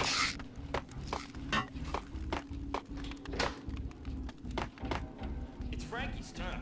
We'll take care of it. Yeah, no, I wouldn't mind having a go at it myself. It's... Hey. Damn!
For a murder scene.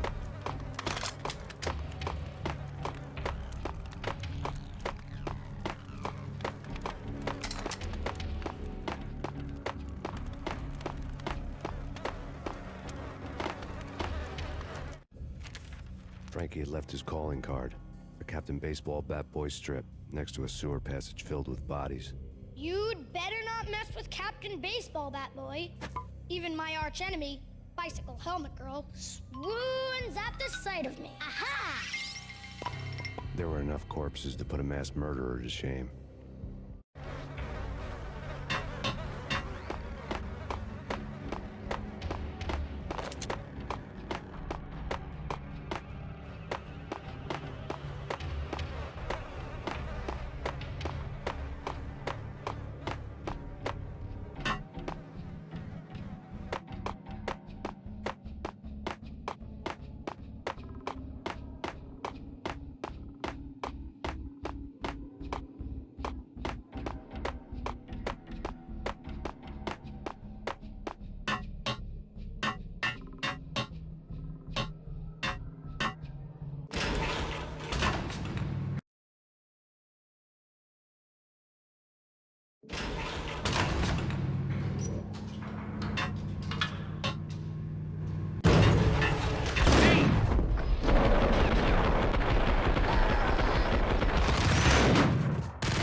Things were fast going from bad to worse.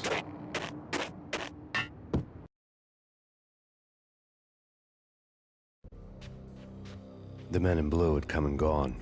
They had decorated the place with chalk outlines and tied it together with yellow tape. The cops who had stayed behind were dead. Frankie, his boys, and I had the place all for ourselves.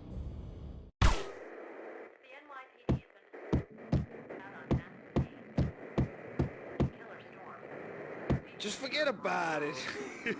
Just forget about it. Hey, just forget about it. That crazy witch, you should have heard her. She was a real scream when the boys caught her trying to cap the Don. Oh, that's friggin' bad. To the trio? That's even worse than what Frankie's doing to that poor bastard downstairs. She's gonna take a long time to die. The mobster muscle on the phone was talking about Mona. Punchinello's trio were nothing but bad news.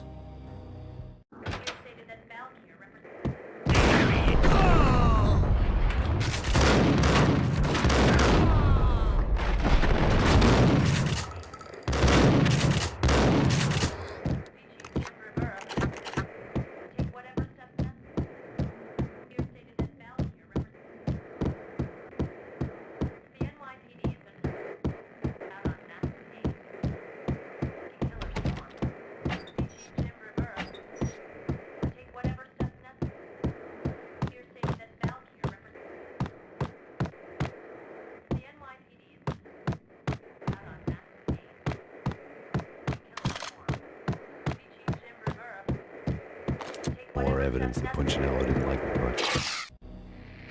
The fact remains that all the victims so far identified in the Ragnarok shooting have been known criminals, many of whom had large doses of V in their blood. Reliable sources say that Max Payne was also among those killed, although no body has been recovered at this time. Reliable sources. That meant somebody thought the Mafia had me, didn't want the cops snooping around anymore. The body would be delivered to them barely recognizable. Case closed.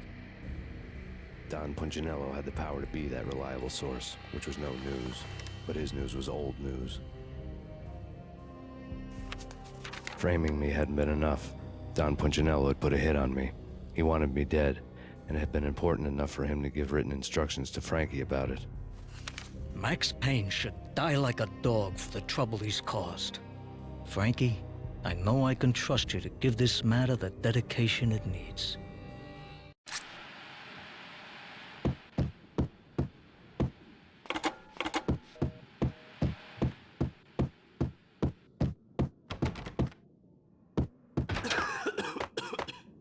Hold it!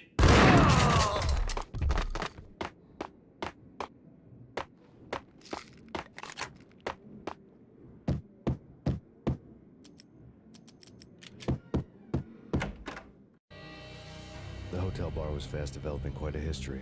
True to his words, Frankie was there, having a beer. Jesus Christ. How the hell did you get loose? Got bored waiting. Thought, what the hell, we could just as well finish this here. Fine by me. This works out just as well.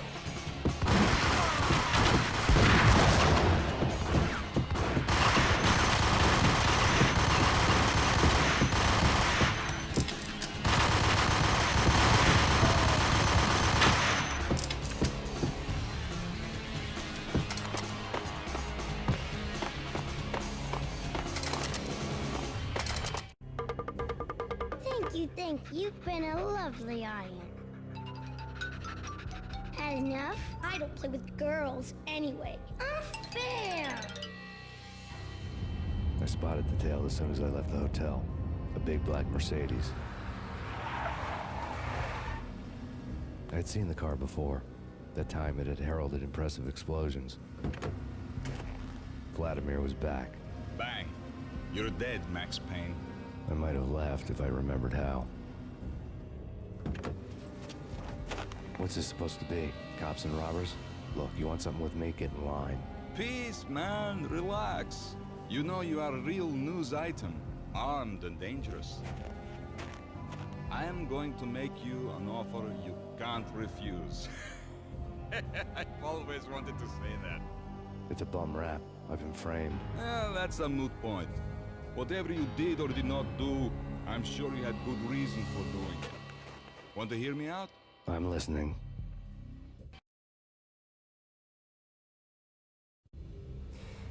Punchinello messing with V is bad for business all around. But that's not all.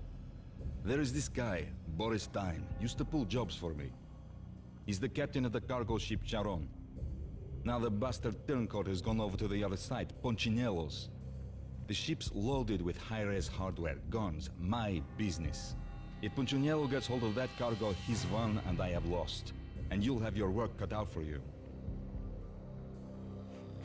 If you want to get to Punchinello, you need heavy-duty persuaders. I am just the man to get them for you. Change the ship back under my flag, maybe pop 2 in the traitor Dime's head while you're at it. You'll get enough guns to start the apocalypse.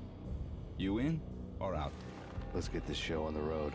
Vladimir was one of those old-time bad guys with honor and morals, which made him almost one of the good guys. None of us was a saint.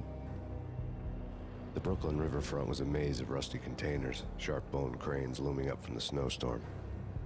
On a night like this, you couldn't help but think of the dark army of dead men sleeping with the fishes, cement shoes in line. No Minotaur lurked in this labyrinth, but somewhere out there, on the clanking deck of his cargo freighter, the skipper of the Cheiron was waiting, like the ferryman of the river Styx.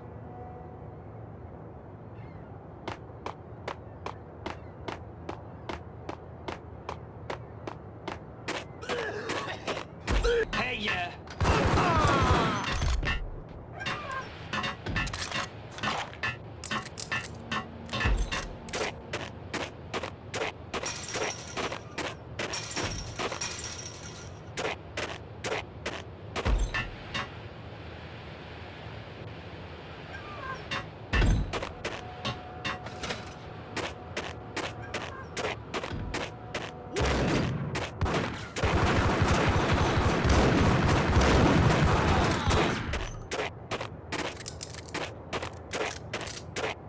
Both of them beat to a pulp.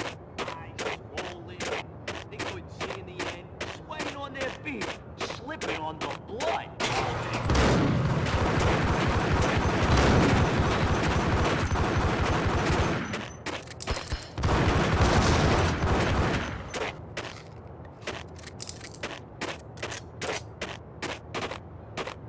What the hell?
I doubted the letter was a receipt. Rico Muerte had come to town to do more than just sort out family troubles. Exhibits number 1, 2, and 3. Briefcase of money, a sniper rifle, and an envelope with one word neatly printed on a folded piece of expensive paper. Mayor. It didn't sound like a Mafia contract at all. It was too cold and too to the point.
Rust had crept over the sides of the cargo steamer a long time ago.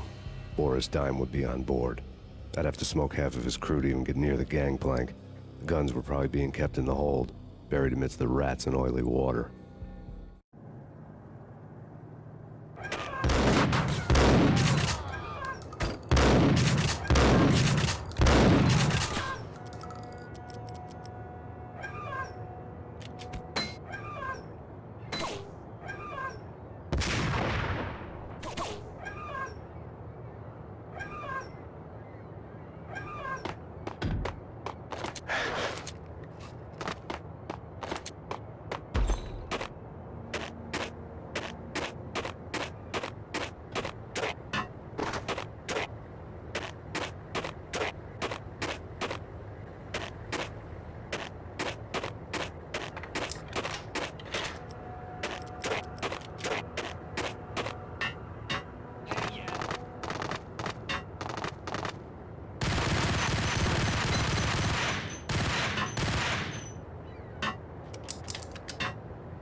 Angie, tell me, how much did Dime cost you? I bet it was more than his name. Max Payne. Right the first time. You're dead, punk. You sure you're not confusing me with Boris here? But you are right, of course. Pretty soon we should get together and have a talk. You son of a... Pissing Punchinello off was a dangerous game, but when people get mad, they make mistakes. I should know. That's where I wanted Punchinello, mad enough to trip over his own feet, preferably into a grave.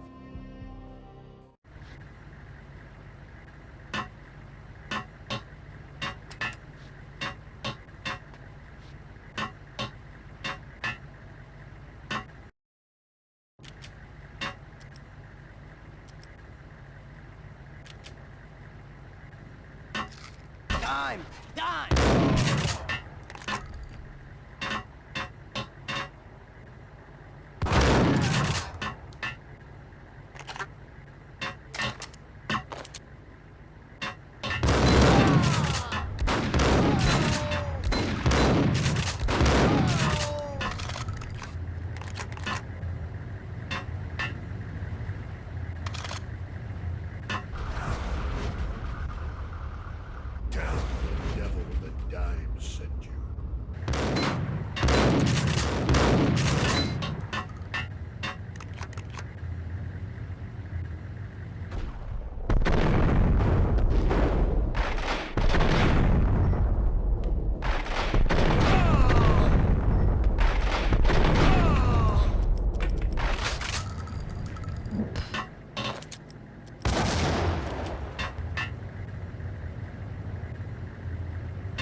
you get everything you need? Check.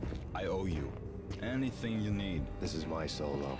When I'm through, Punchinello won't be anybody's problem anymore. Clear as vodka. But anytime you get between a rock and a hard place, just whistle. This could be the beginning of a beautiful friendship. You really get a bang out of this big-time gangster act, don't you?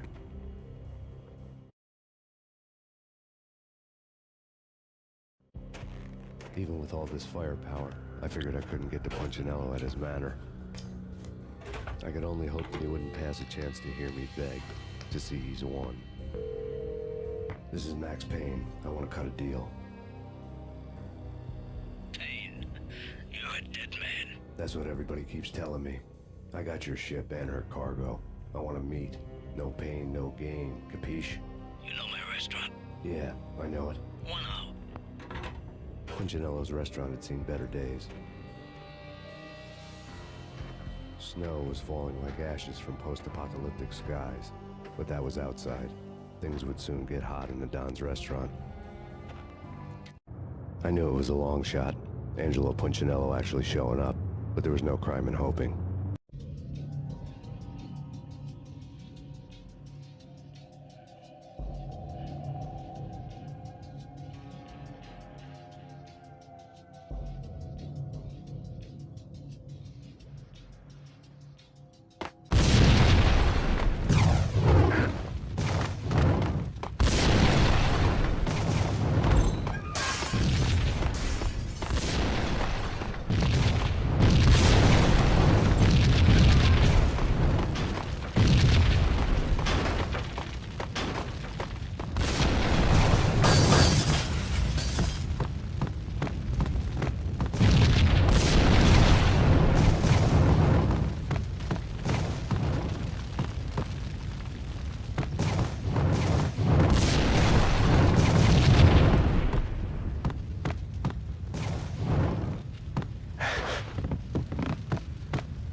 Was mutual.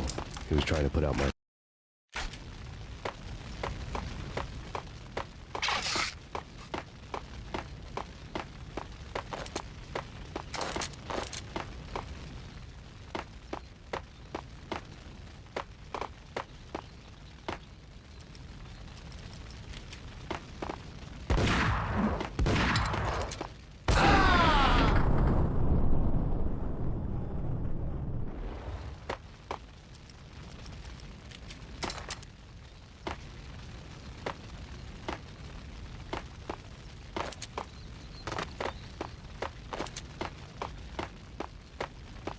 The mobsters have been guarding a real treasure. The way out of this disco inferno.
had seen my smoke signals. The Mercedes was revving to go, almost drowning out the banshee wail of the sirens. You coming? We'll drop you off at the Punchinello Manor. Sounds good to me. When this is over, look me up. I could use a professional like you. I'll keep that in mind.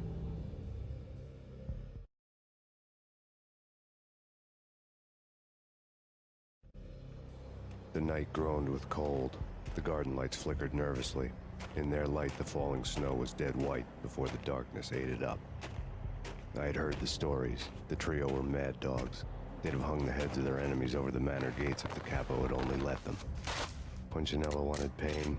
He'd see the pain. The trick in my situation was that there was no trick, no matter what the movies tell you. No rules, no secret mantra, no roadmap. It wasn't about how smart or how good you were. It was chaos and luck, and anyone who thought different was a fool. All you could do was to hang on madly, as long and as hard as you could. Someone had graciously left the back door open for me and killed the guards. My money was on Mona. I knew the trio would be standing between me and Punchinello. I had read their rap sheets, thick as phone books. No one would be walking out of here alive. The numbing cold of the broken night had followed me in. Upstairs, the trio tangoed down the manor halls to the silent rhythm of their murderous hearts, the blood of their victims rust on their lips. Vince Mugnano, Pilot Providence, a.k.a. Big Brother, and Joe Deadpan Salem. The pistol was a frozen lump in my hand, piercing the skin, gnawing me to the bone.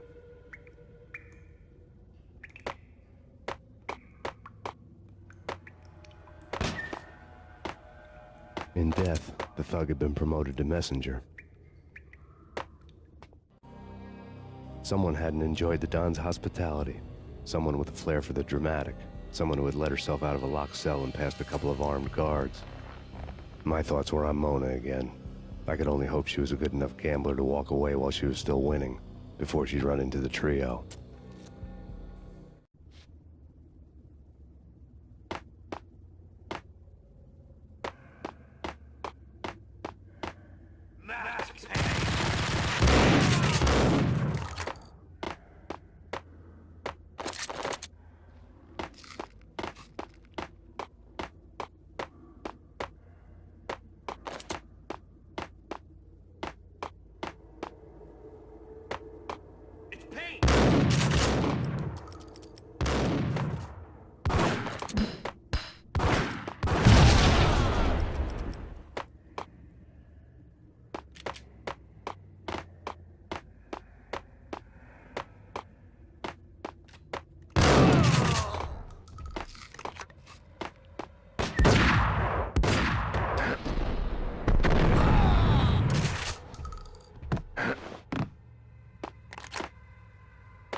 No one's going any place. We'll wait for that. You won't save the Vinny and Joe and Pilot won't get the credit for this too.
It didn't take me long to run into the trio.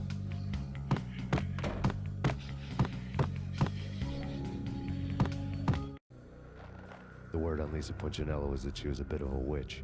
The tarot cards on the kitchen table fit the picture. They weren't my kind of cards, but I was willing to take a crack at the hand Mrs. Punchinello had dealt. The first card was the tower. Maybe that was supposed to be the manor. It got easy after that. The devil was the master of the house, and death was me, coming for him.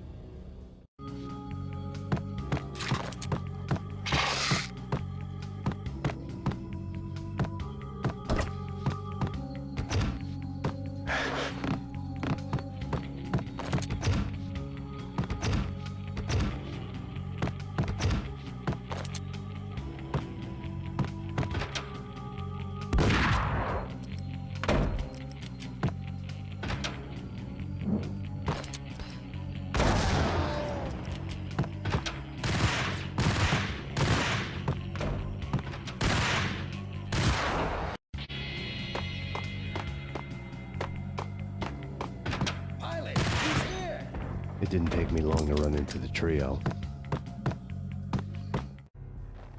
The word on Lisa Punchinello was that she was a bit of a witch. The tarot cards on the kitchen table fit the picture. They weren't my kind of cards, but I was willing to take a crack at the hand Mrs. Punchinello had dealt. The first card was the tower. Maybe that was supposed to be the manor. It got easy after that. The devil was the master of the house, and death was me, coming for him.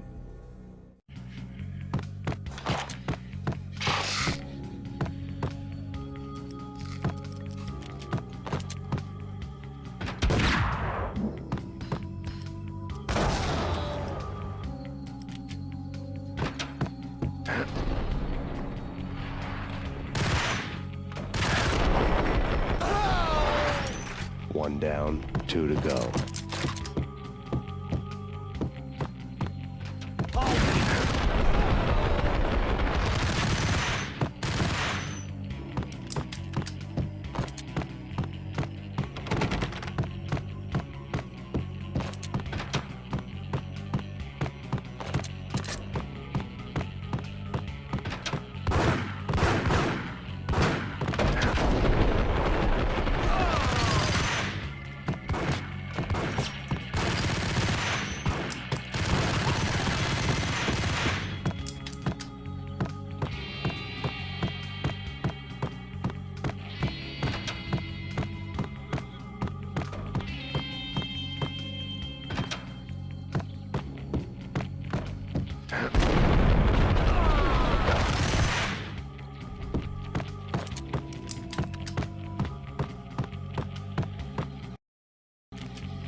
Take care of him. I want him dead.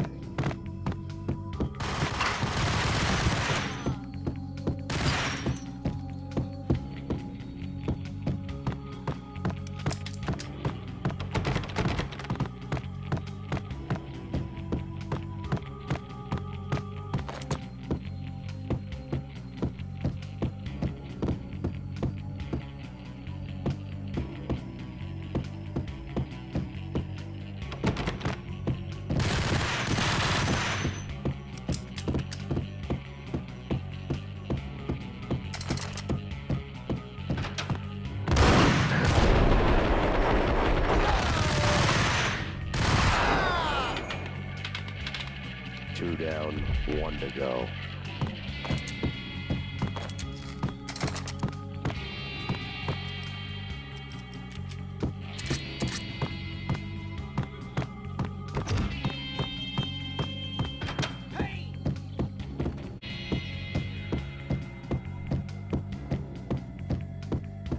No stopping him! This will. This'll stop anything. Take cover.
It was too late for her.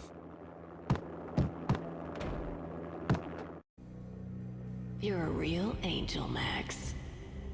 I couldn't tell whether it was Mona or her sister. The body was a mess. The sick bastard had really gotten a kick out of it. Seeing her lying there got me thinking about another woman's body on another bed. Got me thinking about a fallen cradle.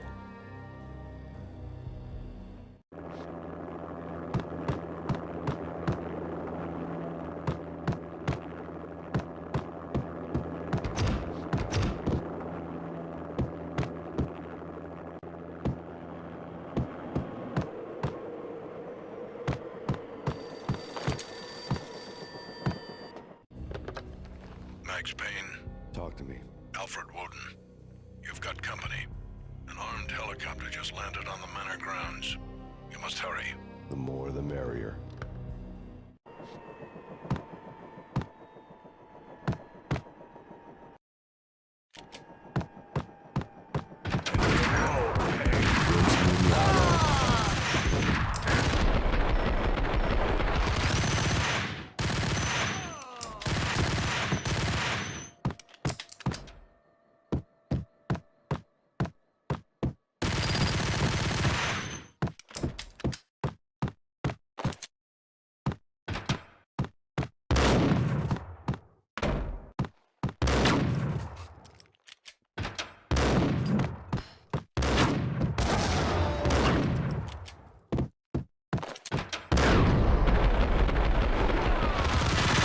Punchinello's trio was done for.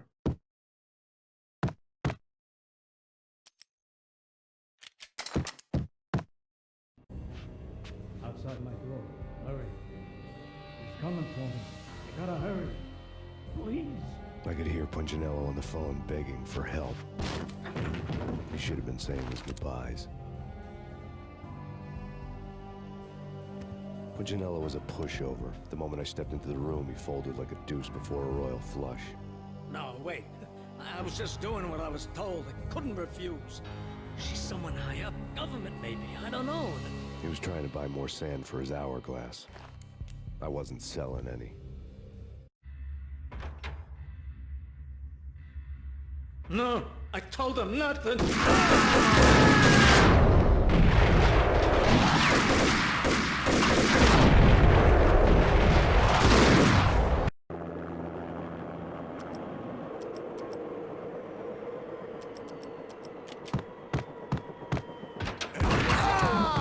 Vince Mugnano.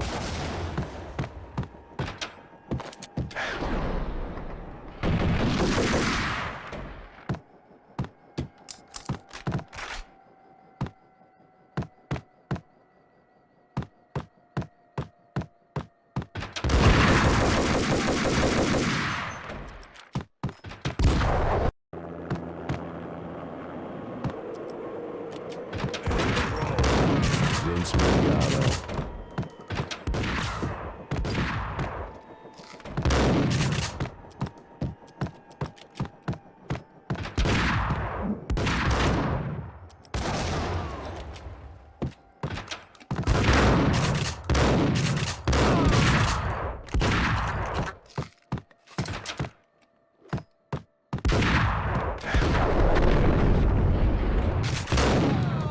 Punchinello's trio was done for.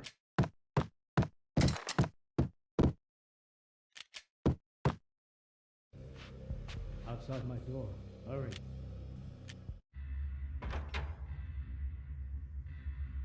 No, I told them not to.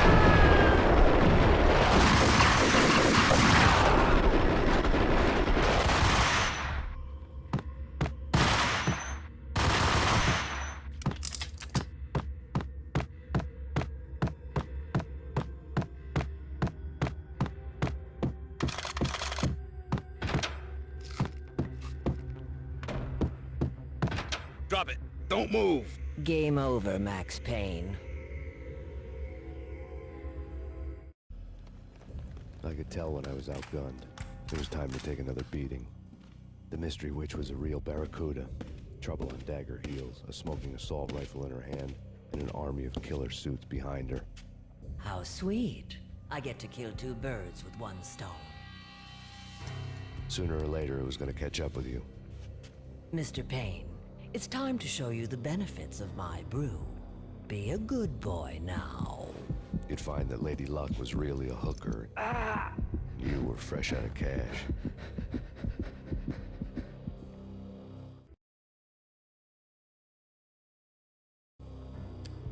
Gentlemen, we're done here. Take me to Cold Steel.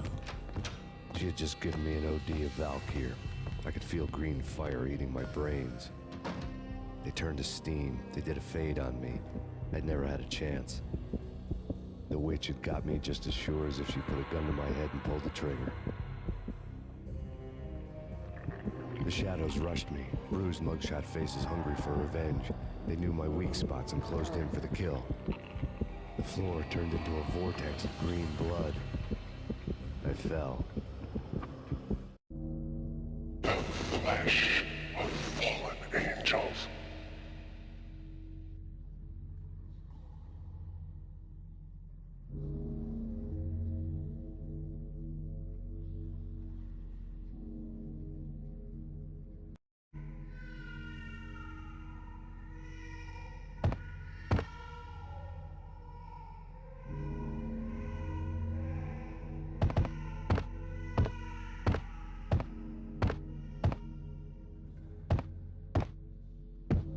Who's there?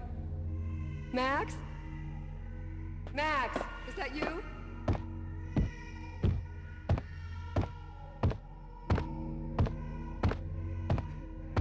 Max? Where are you, Max?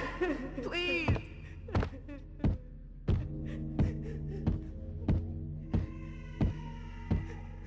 No, please, Max, no. I'm sorry. Please don't. No, no, please God, no.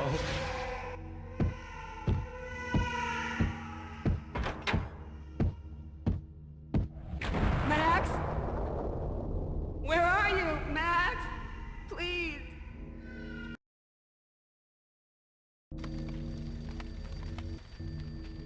The letter was staring at me.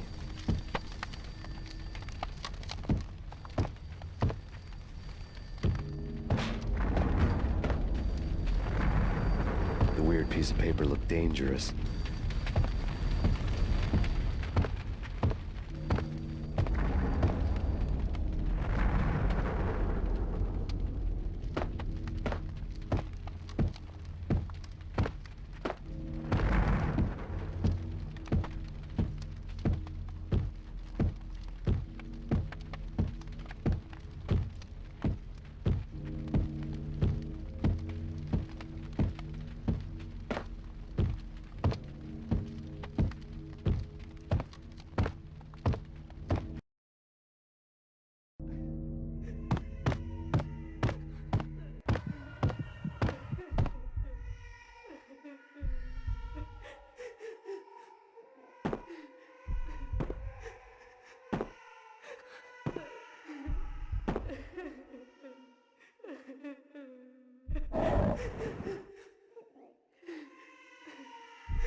Max!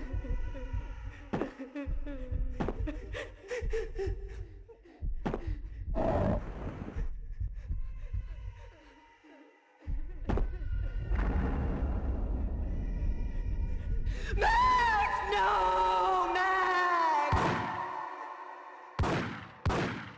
Murderer! You killed her!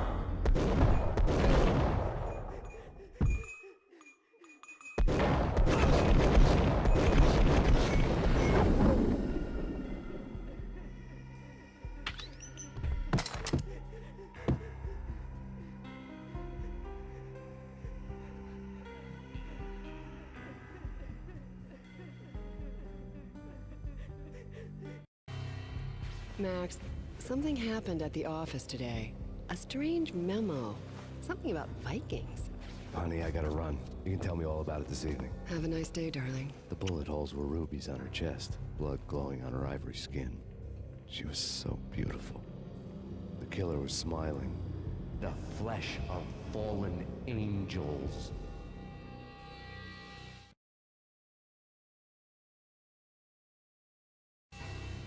Slowly, the green nightmare faded, leaving dark stains on my soul that would never come off.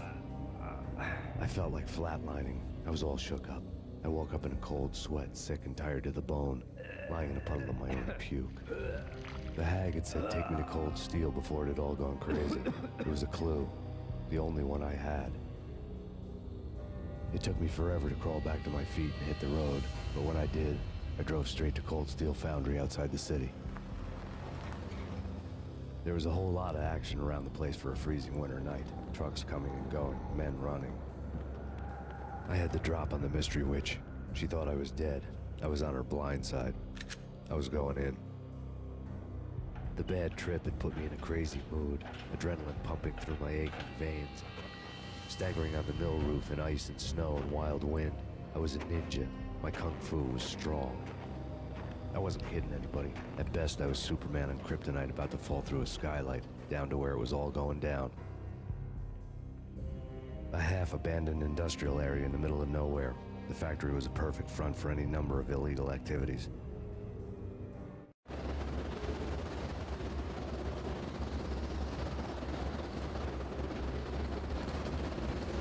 In the belly of the plant, molten metal boiled and bubbled like a witch's brew.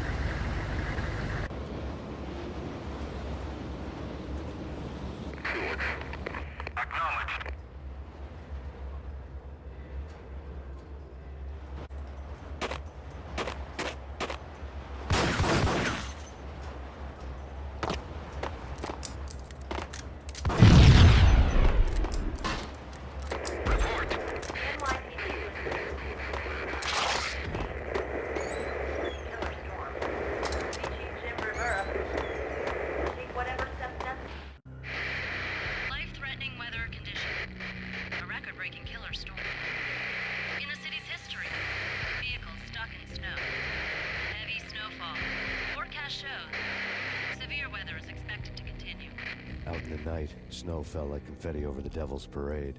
The storm was anything but over.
Can you believe it?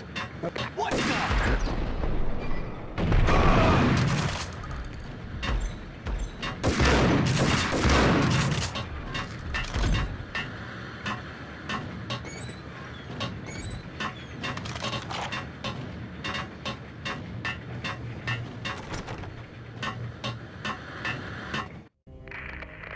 Perimeter breached.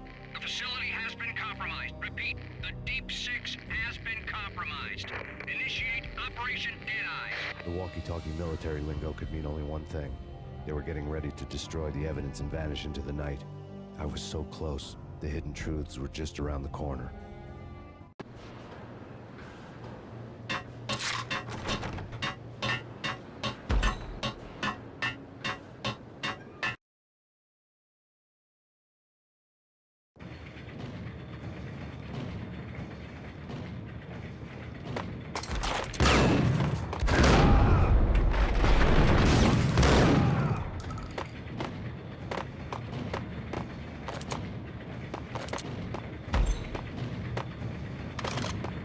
Folder on the table told a grim tale.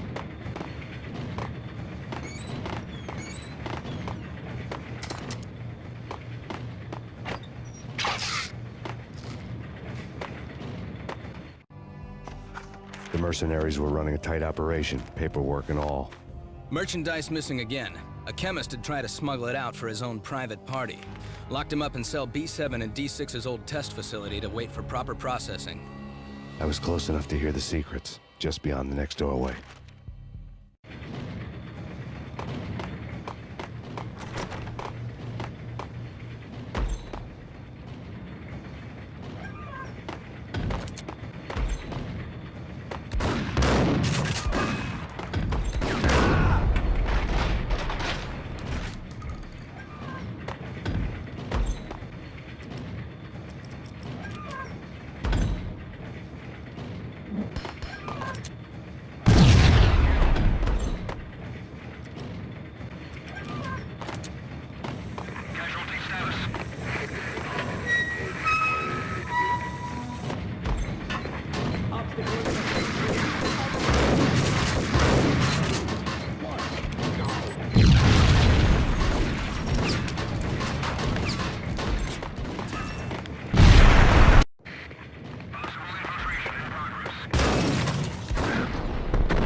Folder on the table told a grim tale. The mercenaries were running a tight operation.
folder on the table.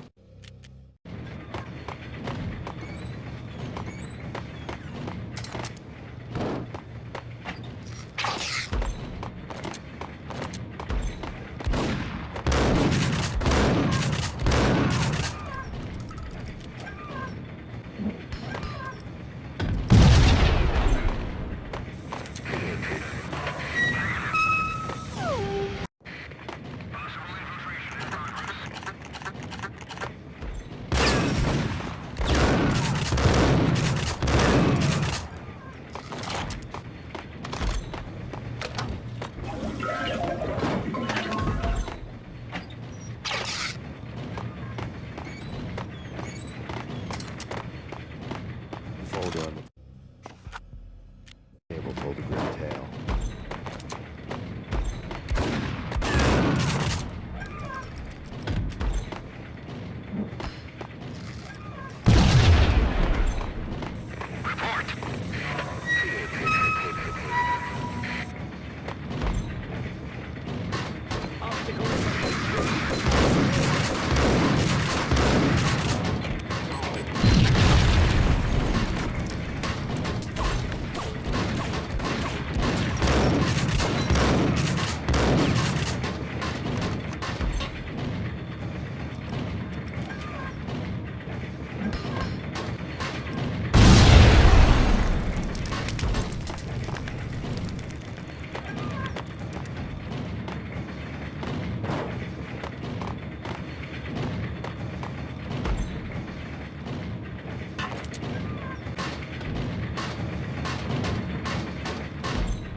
showed me the way.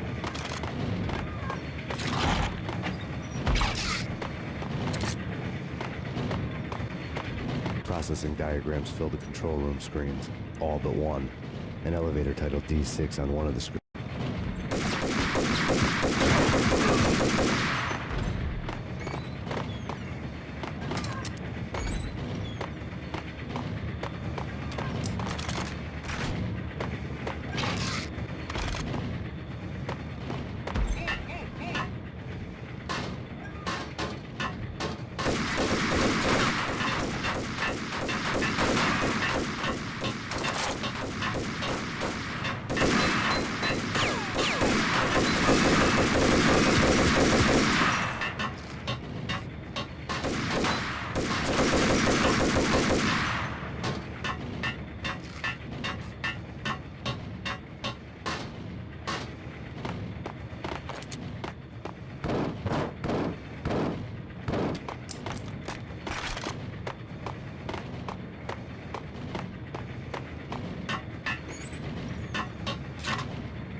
Go, go, go!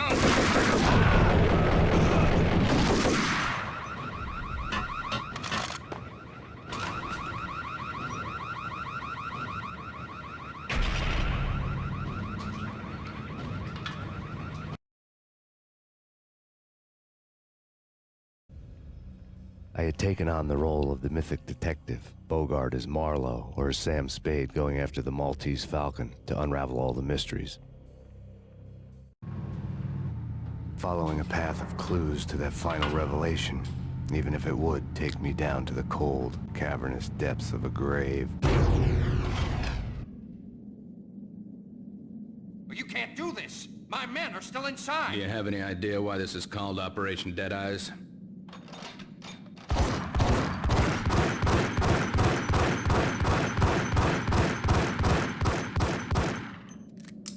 I think he's dead already. Let's do it.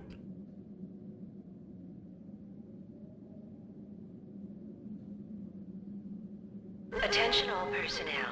The self-destruction sequence has been initiated. Evacuate the complex We've got immediately. company. Repeat. The self-destruction sequence has been initiated.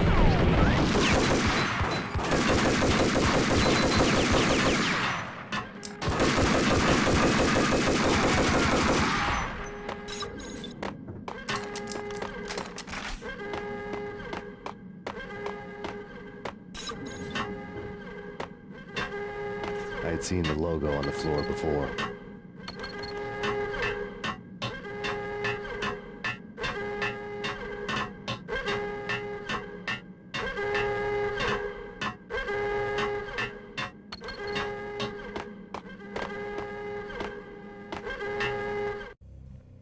There was an old army bunker under the steel mill. I knew the military plaque on the floor. I had seen 1,000 variations of the insignia on crumbling brick walls everywhere in the city. The sword replaced by a syringe. Project Valhalla, V for Valkyr, V for Valhalla. All of a sudden it read like a crackpot conspiracy theory.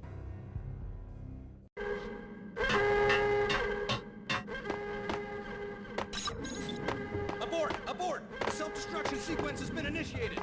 Get the hell out of here! The place is gonna blow! Attention all personnel. Proceed to the nearest exit immediately.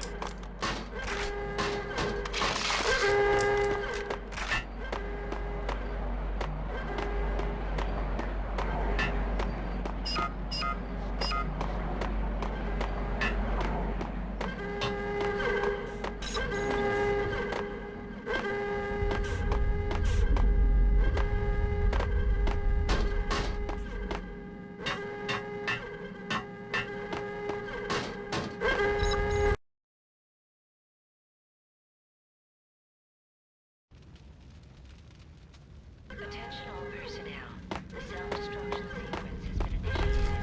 Evacuate the complex immediately. Repeat. The self-destruction sequence has been initiated. Proceed to the nearest exit immediately. Like everything else in the Valkyr case, the door code was a mystery to me.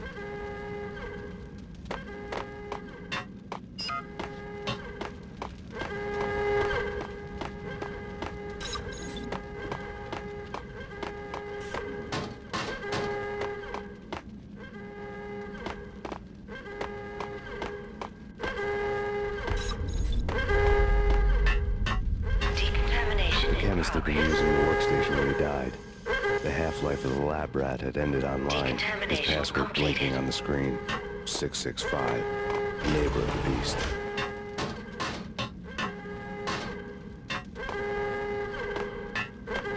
Attention all personnel. The self-destruction sequence has been initiated. Proceed to the nearest exit immediately.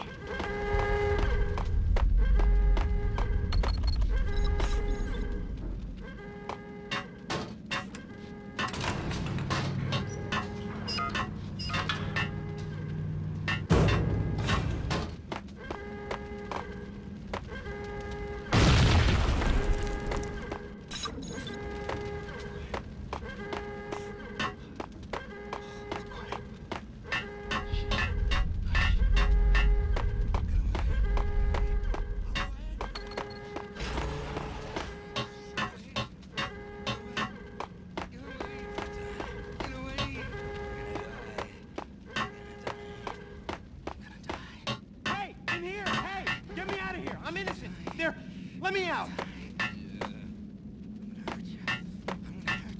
Attention all personnel. The self-destruction sequence has been initiated. Hey, in here! Hey! Proceed to the Get me nearest out of here! exit I'm in it! immediately. There! Let me out!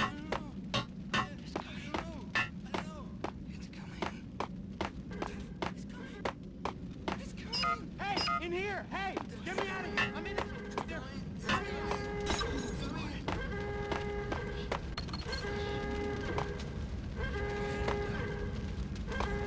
Hey! In here! Hey! Get me out of here! I'm in it! There! Let me out!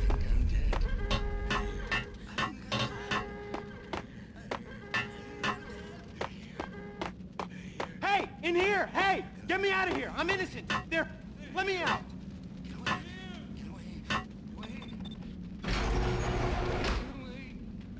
Thanks. I thought I was gonna die in there for sure.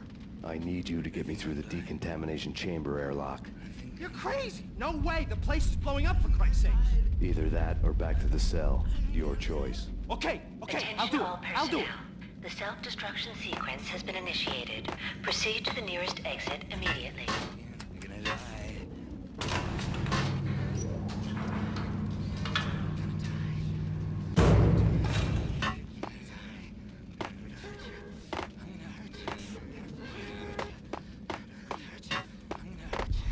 Please, we gotta go now. There's no time.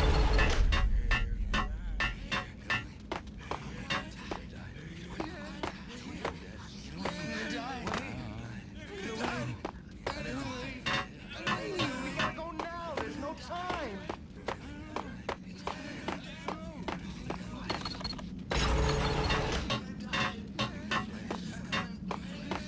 What's the holdup? Can't you see the place is gonna blow up?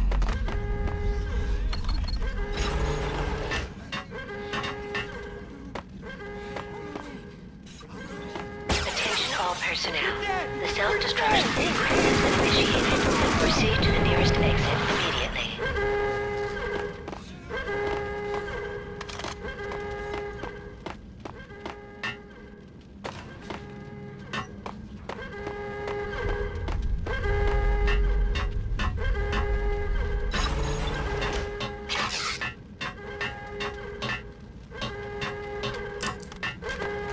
Attention all personnel.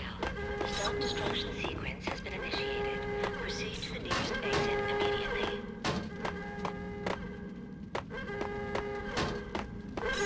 Get in. I'll punch you through. After this, you can go. You're a free man. Bad. Decontamination code.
I was caught in the middle of the deadly web that was the Valkyr case.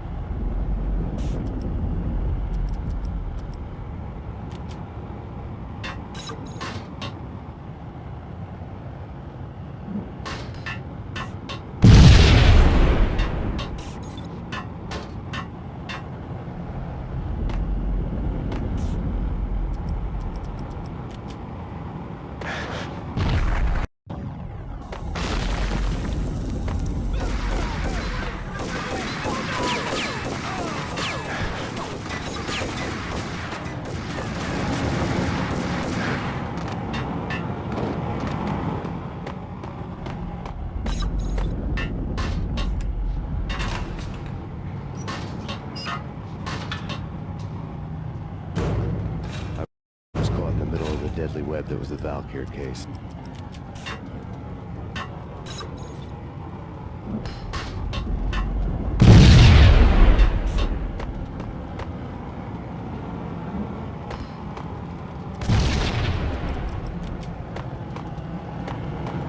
One of the lab terminals. Top secret. Project Valhalla. U.S. Army. Yggdrasil Network. Valhalla. The otherworldly place in Norse mythology, where the bravest heroes spent their afterlife feasting and fighting forever, their wounds miraculously healed night after night. Valkyr. The maidens who chose the most courageous Viking warriors and carried them to Valhalla. 1991. The research objective is to create a chemical substance to enhance the stamina and morale of infantry troops. 1995. Results unsatisfactory.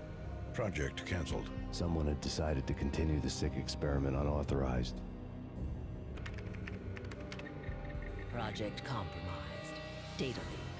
Fix the damage by any means necessary. Security clearance red. Authorized by the project lead. Field test. Double the dosage for all the remaining test subjects. Observe and record the subject's behavior in an urban setting. The drop-off point was my old address in New Jersey. The file dated 3 years ago. Just when you thought you had reached the deepest depths of horror, it suddenly got worse.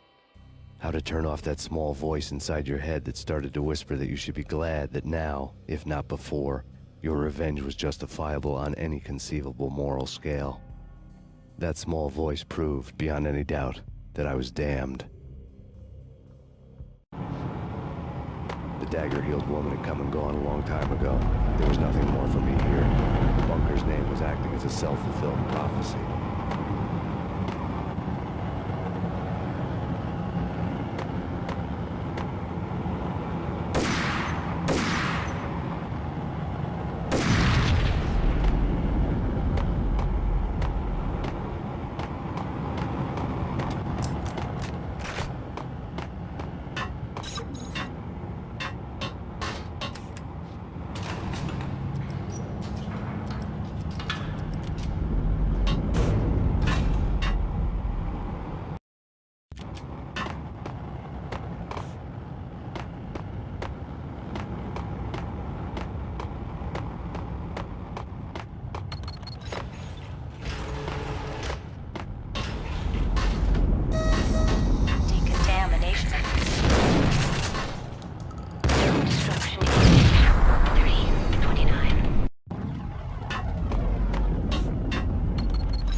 Self-destruction imminent. 30, 29, 28, 27, 26, 25, 24, 23, 22, 21, 20, 19, 18, 17, 16, 15, 14, 13, 12, 11, 10, 9, 8, 7, 6, 5.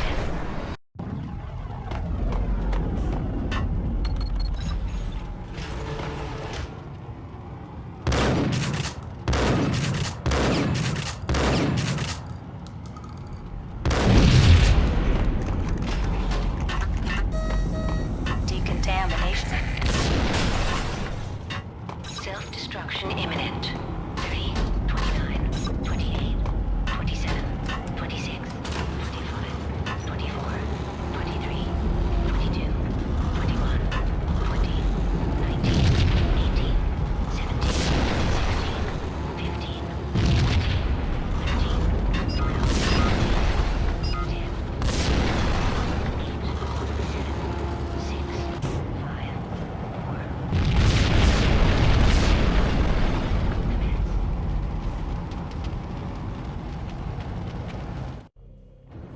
You piece together a jigsaw and the final picture is you finishing that same puzzle. A mad, green-eyed killer standing behind you. An urban legend come true. The Project Valhalla test subjects had been the mad junkies who had murdered my loved ones. The rest was simple body count math. It all pointed to her. Ms. Valkyr. The factory went up in a fiery inferno behind me. All my leads were dead, turned to smoke and dust. I'd lost my way. I hadn't slept in a million years.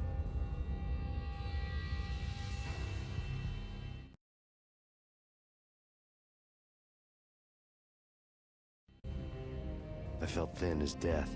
I've been living on an endless supply of week-old donuts. They were fuel for this crazy furnace inside my head. I couldn't remember when I had last seen the sun. I was on a permanent graveyard shift. When the darkness fell, New York City became something else, any old Sinatra song notwithstanding. Bad things happened in the night, on the streets of that other city, Noir York City. I was in an all-night diner, downing cup after cup of coffee that tasted like engine oil, when a new message from BB got me back on the killer track. What the hell happened at Roscoe Street?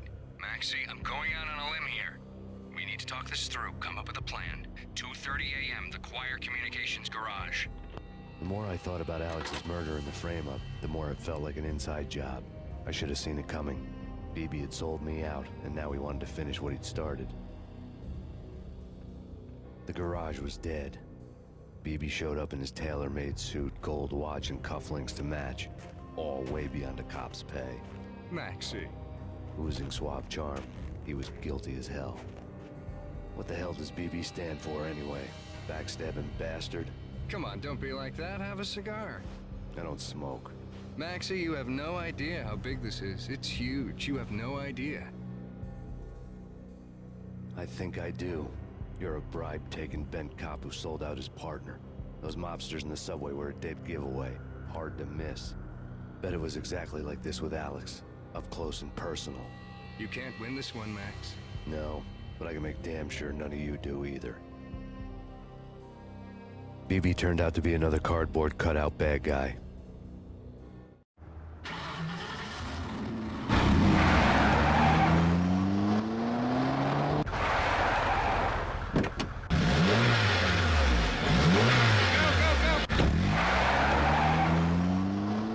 A bad cop on the take.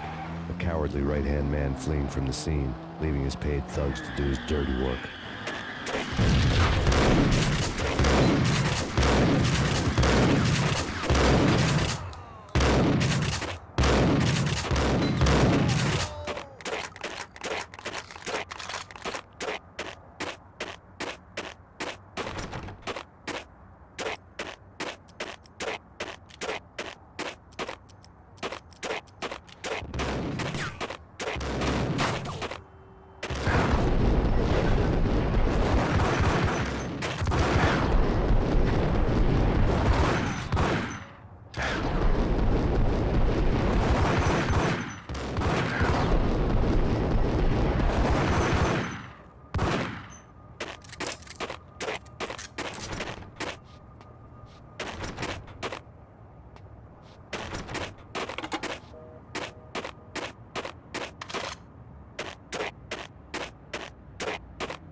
Reports of a fire at the Punchinello Manor in Westchester. The manor is the home of Angelo Punchinello, the alleged head of the Punchinello crime family. The police are now saying, contrary to their earlier statements, that Max Payne is still alive and at large. He continues his vendetta against the Mafia, of which this last act of arson is attributed to. I had no recollection of setting any fires, but I did remember the flames.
wherever you are. You know, I really hate people who refuse to see the inevitable. Refuse to do the smart thing.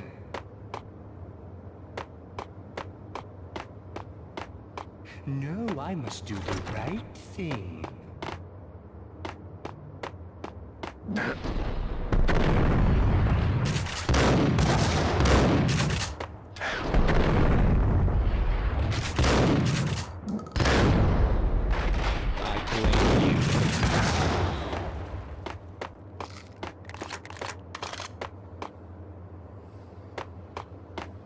The payphone started to ring.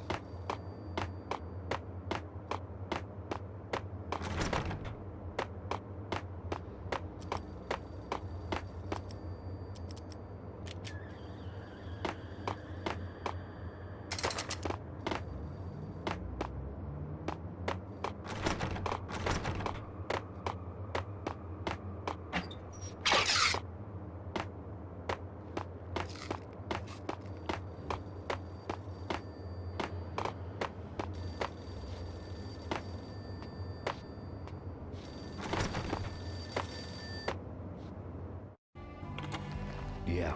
Thanks, Payne. Whatever does it for you. This is Alfred Woden.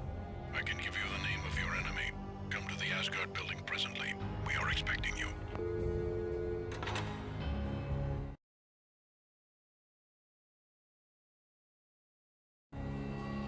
Woden was waiting for me on the steps of the old building.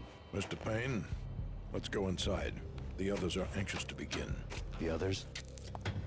Despite the general misconception, this building actually predates the City Hall by 2 years, thus being the oldest municipal building still in use here at the foot of the Brooklyn Bridge. No kidding. The old man played tour guide as he led me through a dark, domed hall. The answers I was after loomed large ahead. Mr. Payne, I would like to introduce you to my colleagues in what we call the Inner Circle. You've been watching too much X-Files. You have seen the files on Project Valhalla. We can fill the gaps, provide you with the information missing from those files. We were all involved in the early stages of the project during the Gulf War. What's the catch? We would very much like to blow this thing wide open, but our hands are tied. Her name is Nicole Horn. She was the key figure in Project Valhalla. When the funding was discontinued, she simply refused to quit. She knew exactly what she had in her hands. Nicole Horn is the president of Acer Corporation. She has more than half the city in her pocket. This must be kept under wraps. If you try to go public with this, we will deny any knowledge. We need you to take her out. Afterwards, we can protect you. Make all the charges go away. That was the cue for the killer suits to kick in the doors and swarm inside.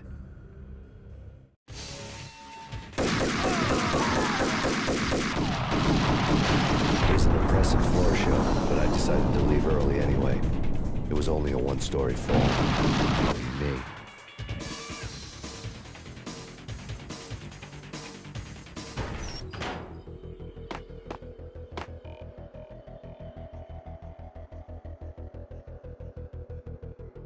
Acknowledged. Target escaped. Confirm location, the inner courtyard. Search and destroy.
the monitors showed what was left of the inner circle. On screen, the so-called corpse of Alfred Woden stood up, miraculously waking from his dirt nap, looking smug among his dead pals. In the land of the blind, the one-eyed man is king. I didn't know how he'd pulled it off, but it was a pretty slick way to get out of all his promises. Most of what he had said fit too well to be a load of crap.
answer to those saying that he is actually providing a service long overdue to the city.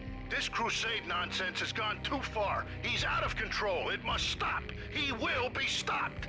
That was Deputy Chief Jim Rivera from the New York City Police Department.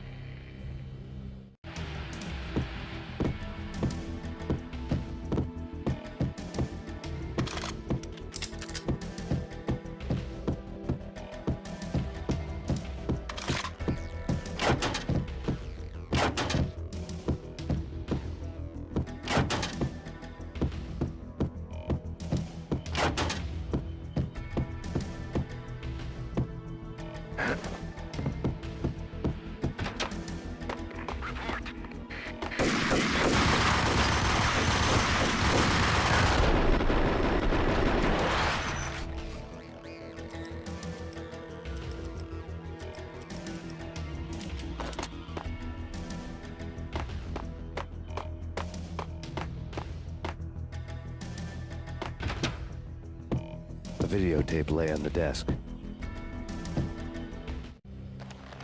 Nicole Horn had blackmailed the Inner Circle into silence. The tape came with a curt extortion note on a piece of expensive paper. I remembered Candy Dawn taping her clients in action on the side, selling the tapes to the highest bidder.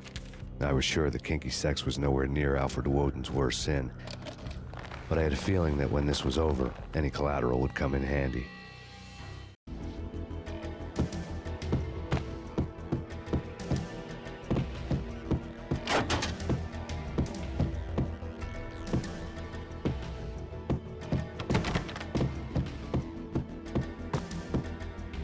Woden had left me a present. Woden had taken care of my mission preps with military precision. The critical areas in the Acer Corporation headquarters blueprints were circled in red. The President's office was at the top of the building, right below her penthouse suite. The elevators were controlled by a security computer, part of the mainframe located underground below the building. The high-rise was sealed as tight as a sci-fi fortress.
Best movie ending ever? Oh, gotta be Butch Cassidy and the Sundance. A hero's end, going out with guns blazing.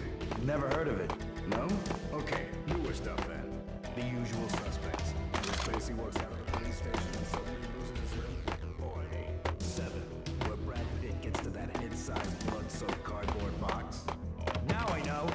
Freaking zombie demons from outer space.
The best movie ending.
I had dreamed of revenge. Those dreams were always nightmares, of coming close and then failing.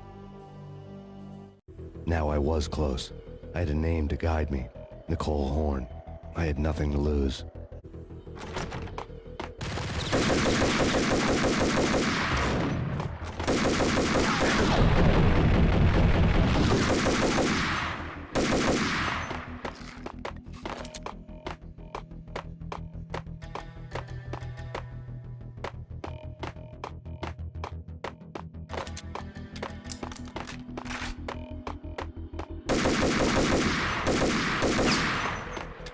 The Inner Circle had quite a track record.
CIA, engaging hostile.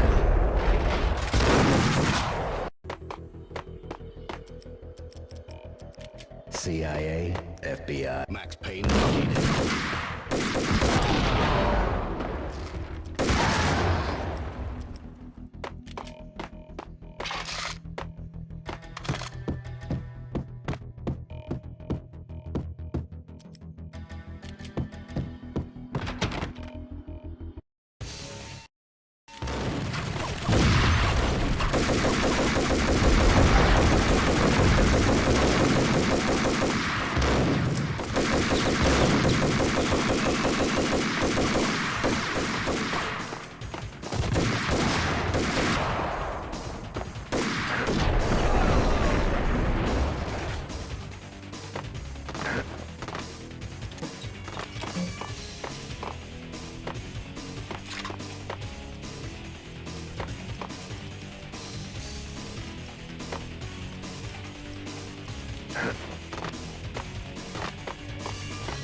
Mine wasn't the most original approach to the problem.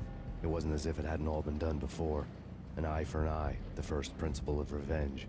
Old as dirt, still going strong. The cardinal rule in going after someone with an intention to kill was not to make it personal, which it almost always ended up being anyway. It did with me.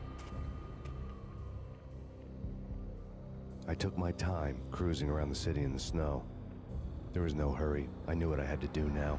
I took my time, thinking about it, building up the rage. When I was ready, I parked the stolen wheels at the front entrance of the Acer Corporation headquarters. Got out, got in, got cracking. I had a bullet with Nicole Horn's name on it. I had 10,000 bullets with the Hag's name on them. She had ultra-high-tech security systems, enough mercenaries and weaponry to start World War III.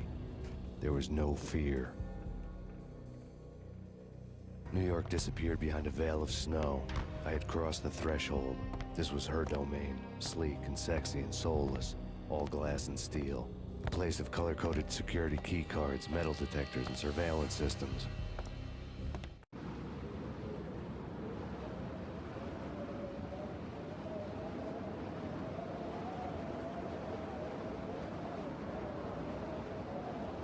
Colder than a walk-in fridge. Cold as a gun.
Looking good.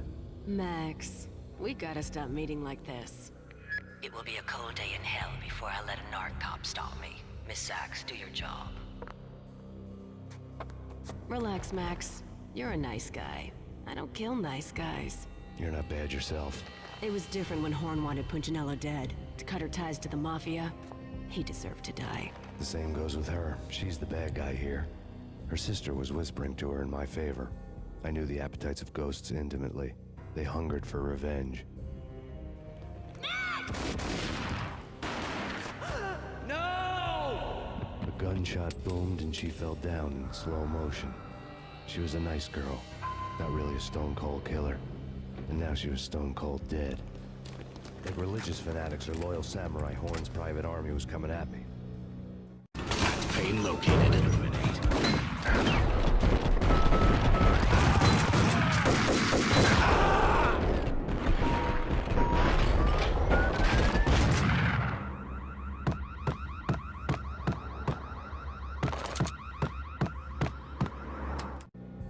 When the elevator came back down, Mona was gone. There was a lot of blood, but no body. Something clicked for the final time. My mind had never been so clear, as if somewhere high above the storm clouds were already gone, cold stars blazing from the black skies.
You know what I'm talking about. In all the cool action movies, and I'm talking about the coolest of the cool. You know what I'm talking about. In all the cool action movies, and I'm talking about the.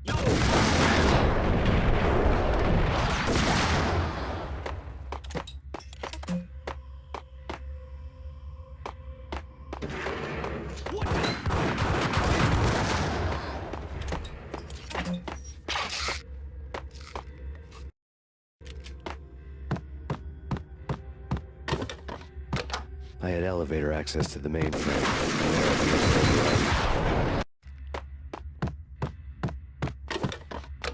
I had elevator access to the mainframe.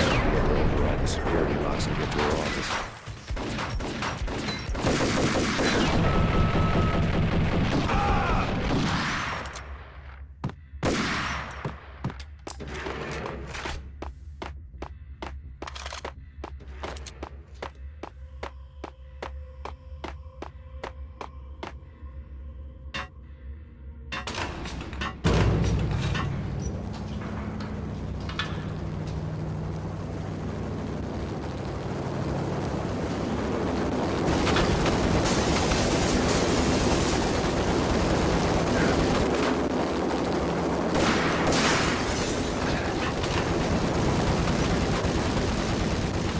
Chopper was Horn's pet guardian, inhuman and flawless. It was stalking me.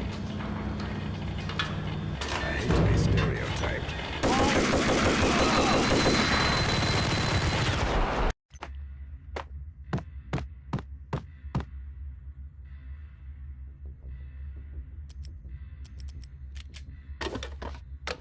I had elevator access to the mainframe. From there, I'd be able to override the security box and get to her office.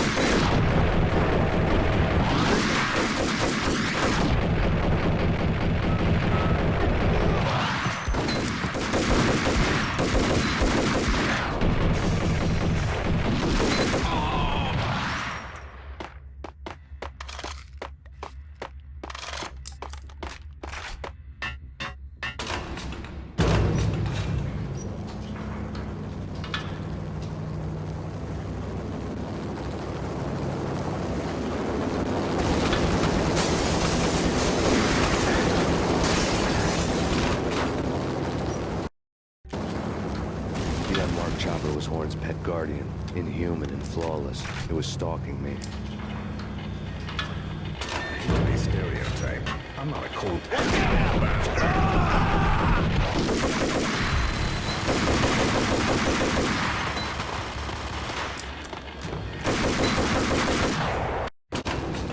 The unmarked chopper was Horn's pet guardian, inhuman and flawless. It was stalking me. Kill the bastard! Kill the bastard!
All Horn's locks were now offline. All bets were off. The elevator would take me all the way up.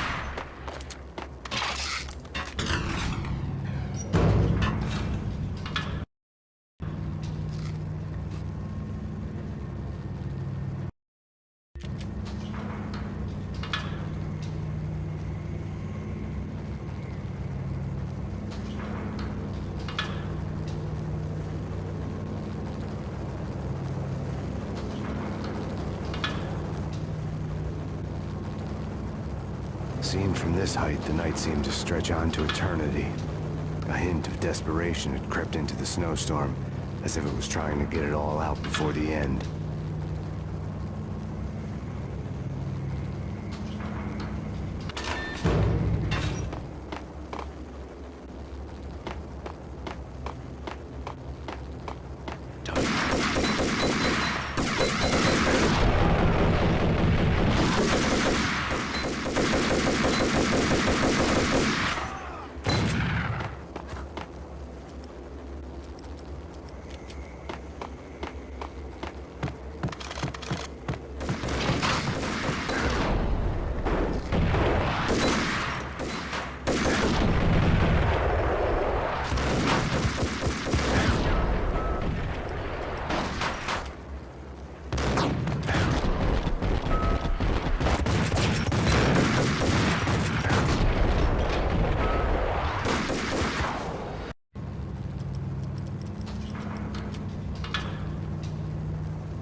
Seen from this height, the night seemed to stretch on to eternity. A hint of desperation had crept into the snowstorm, as if it was trying to get it all out before the end.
Horn's personal computer was on. Next to the printer was a neat stack of expensive paper. Hacking through Horn's computer would have unearthed files of criminal plans, strategies for world domination, spy helicopter reports, illegal wiretap recordings, internet porno, all of the above. Take your pick. I really didn't care anymore. I had seen too much of it already.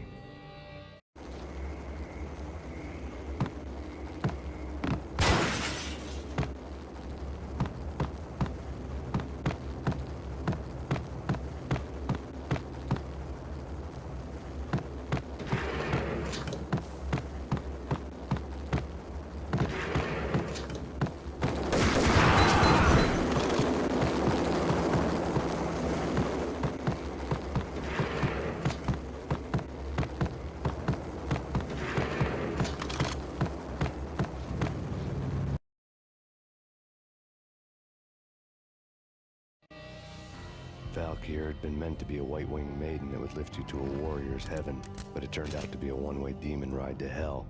The devil was in the drug. I knew. I had met him.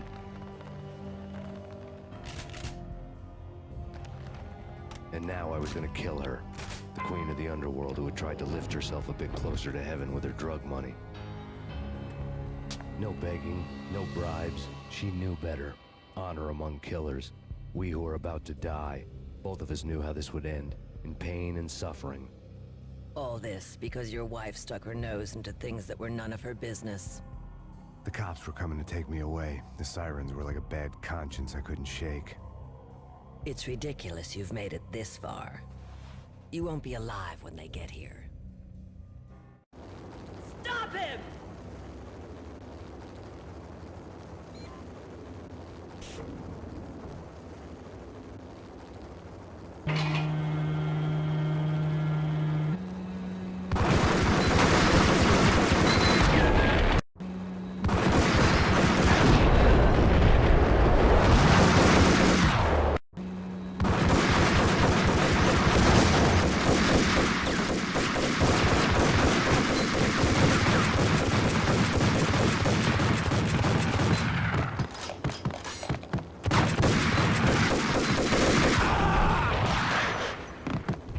The elevator lobby.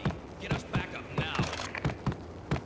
Max Payne, this is futile. A waste of time. The deaths of your wife and daughter were necessary.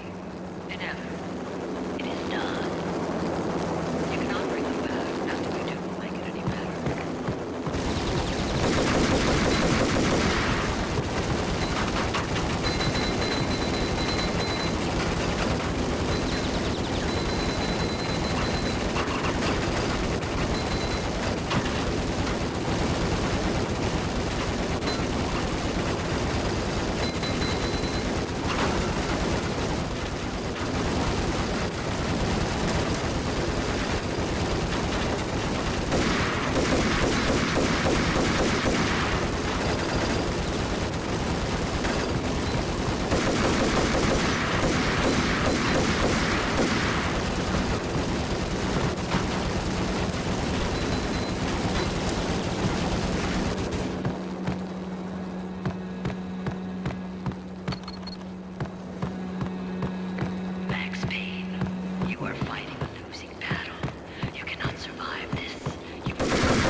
Max Payne, face it.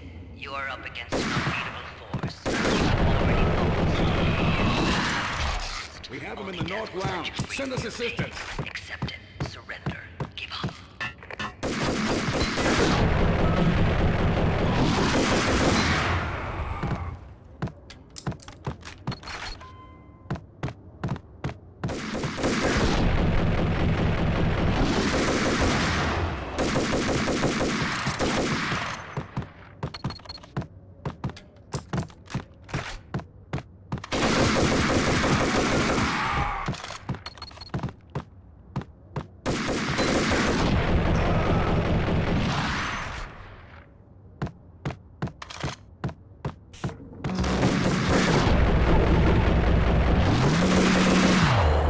Max Payne, face it.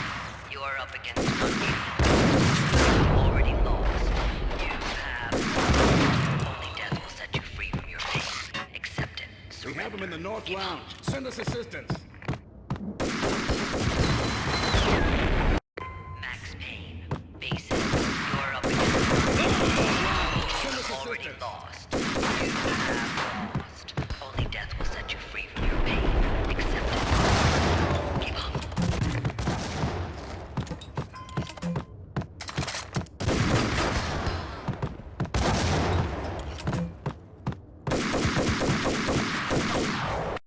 Max Payne,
She's on board.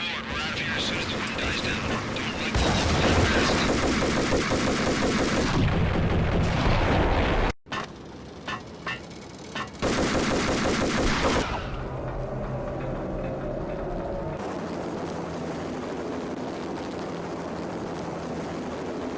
She's on board. We're out of here as soon as the wind dies down. Don't like the look of that mask.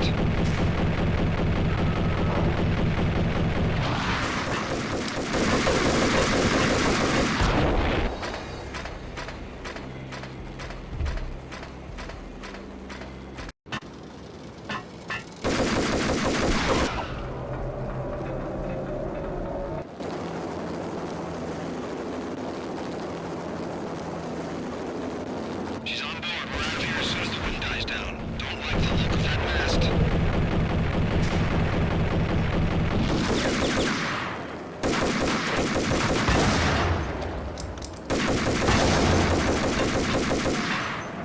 Lift off in 1 minute.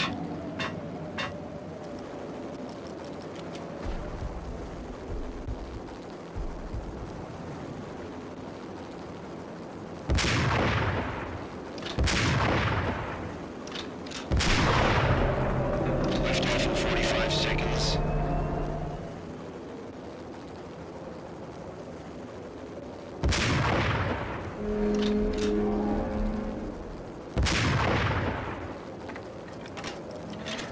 Thirty seconds to lift off.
They were all dead. The final gunshot was an exclamation mark to everything that had led to this point. I released my finger from the trigger. And then it was all over. The storm seemed to lose its frenzy. The ragged clouds gave way to the stars above. Max Payne, this is Deputy Chief Jim Bravura from the NYPD. We've got the building surrounded. Throw down your weapons and lie down with your hands behind your head. A bit closer to heaven.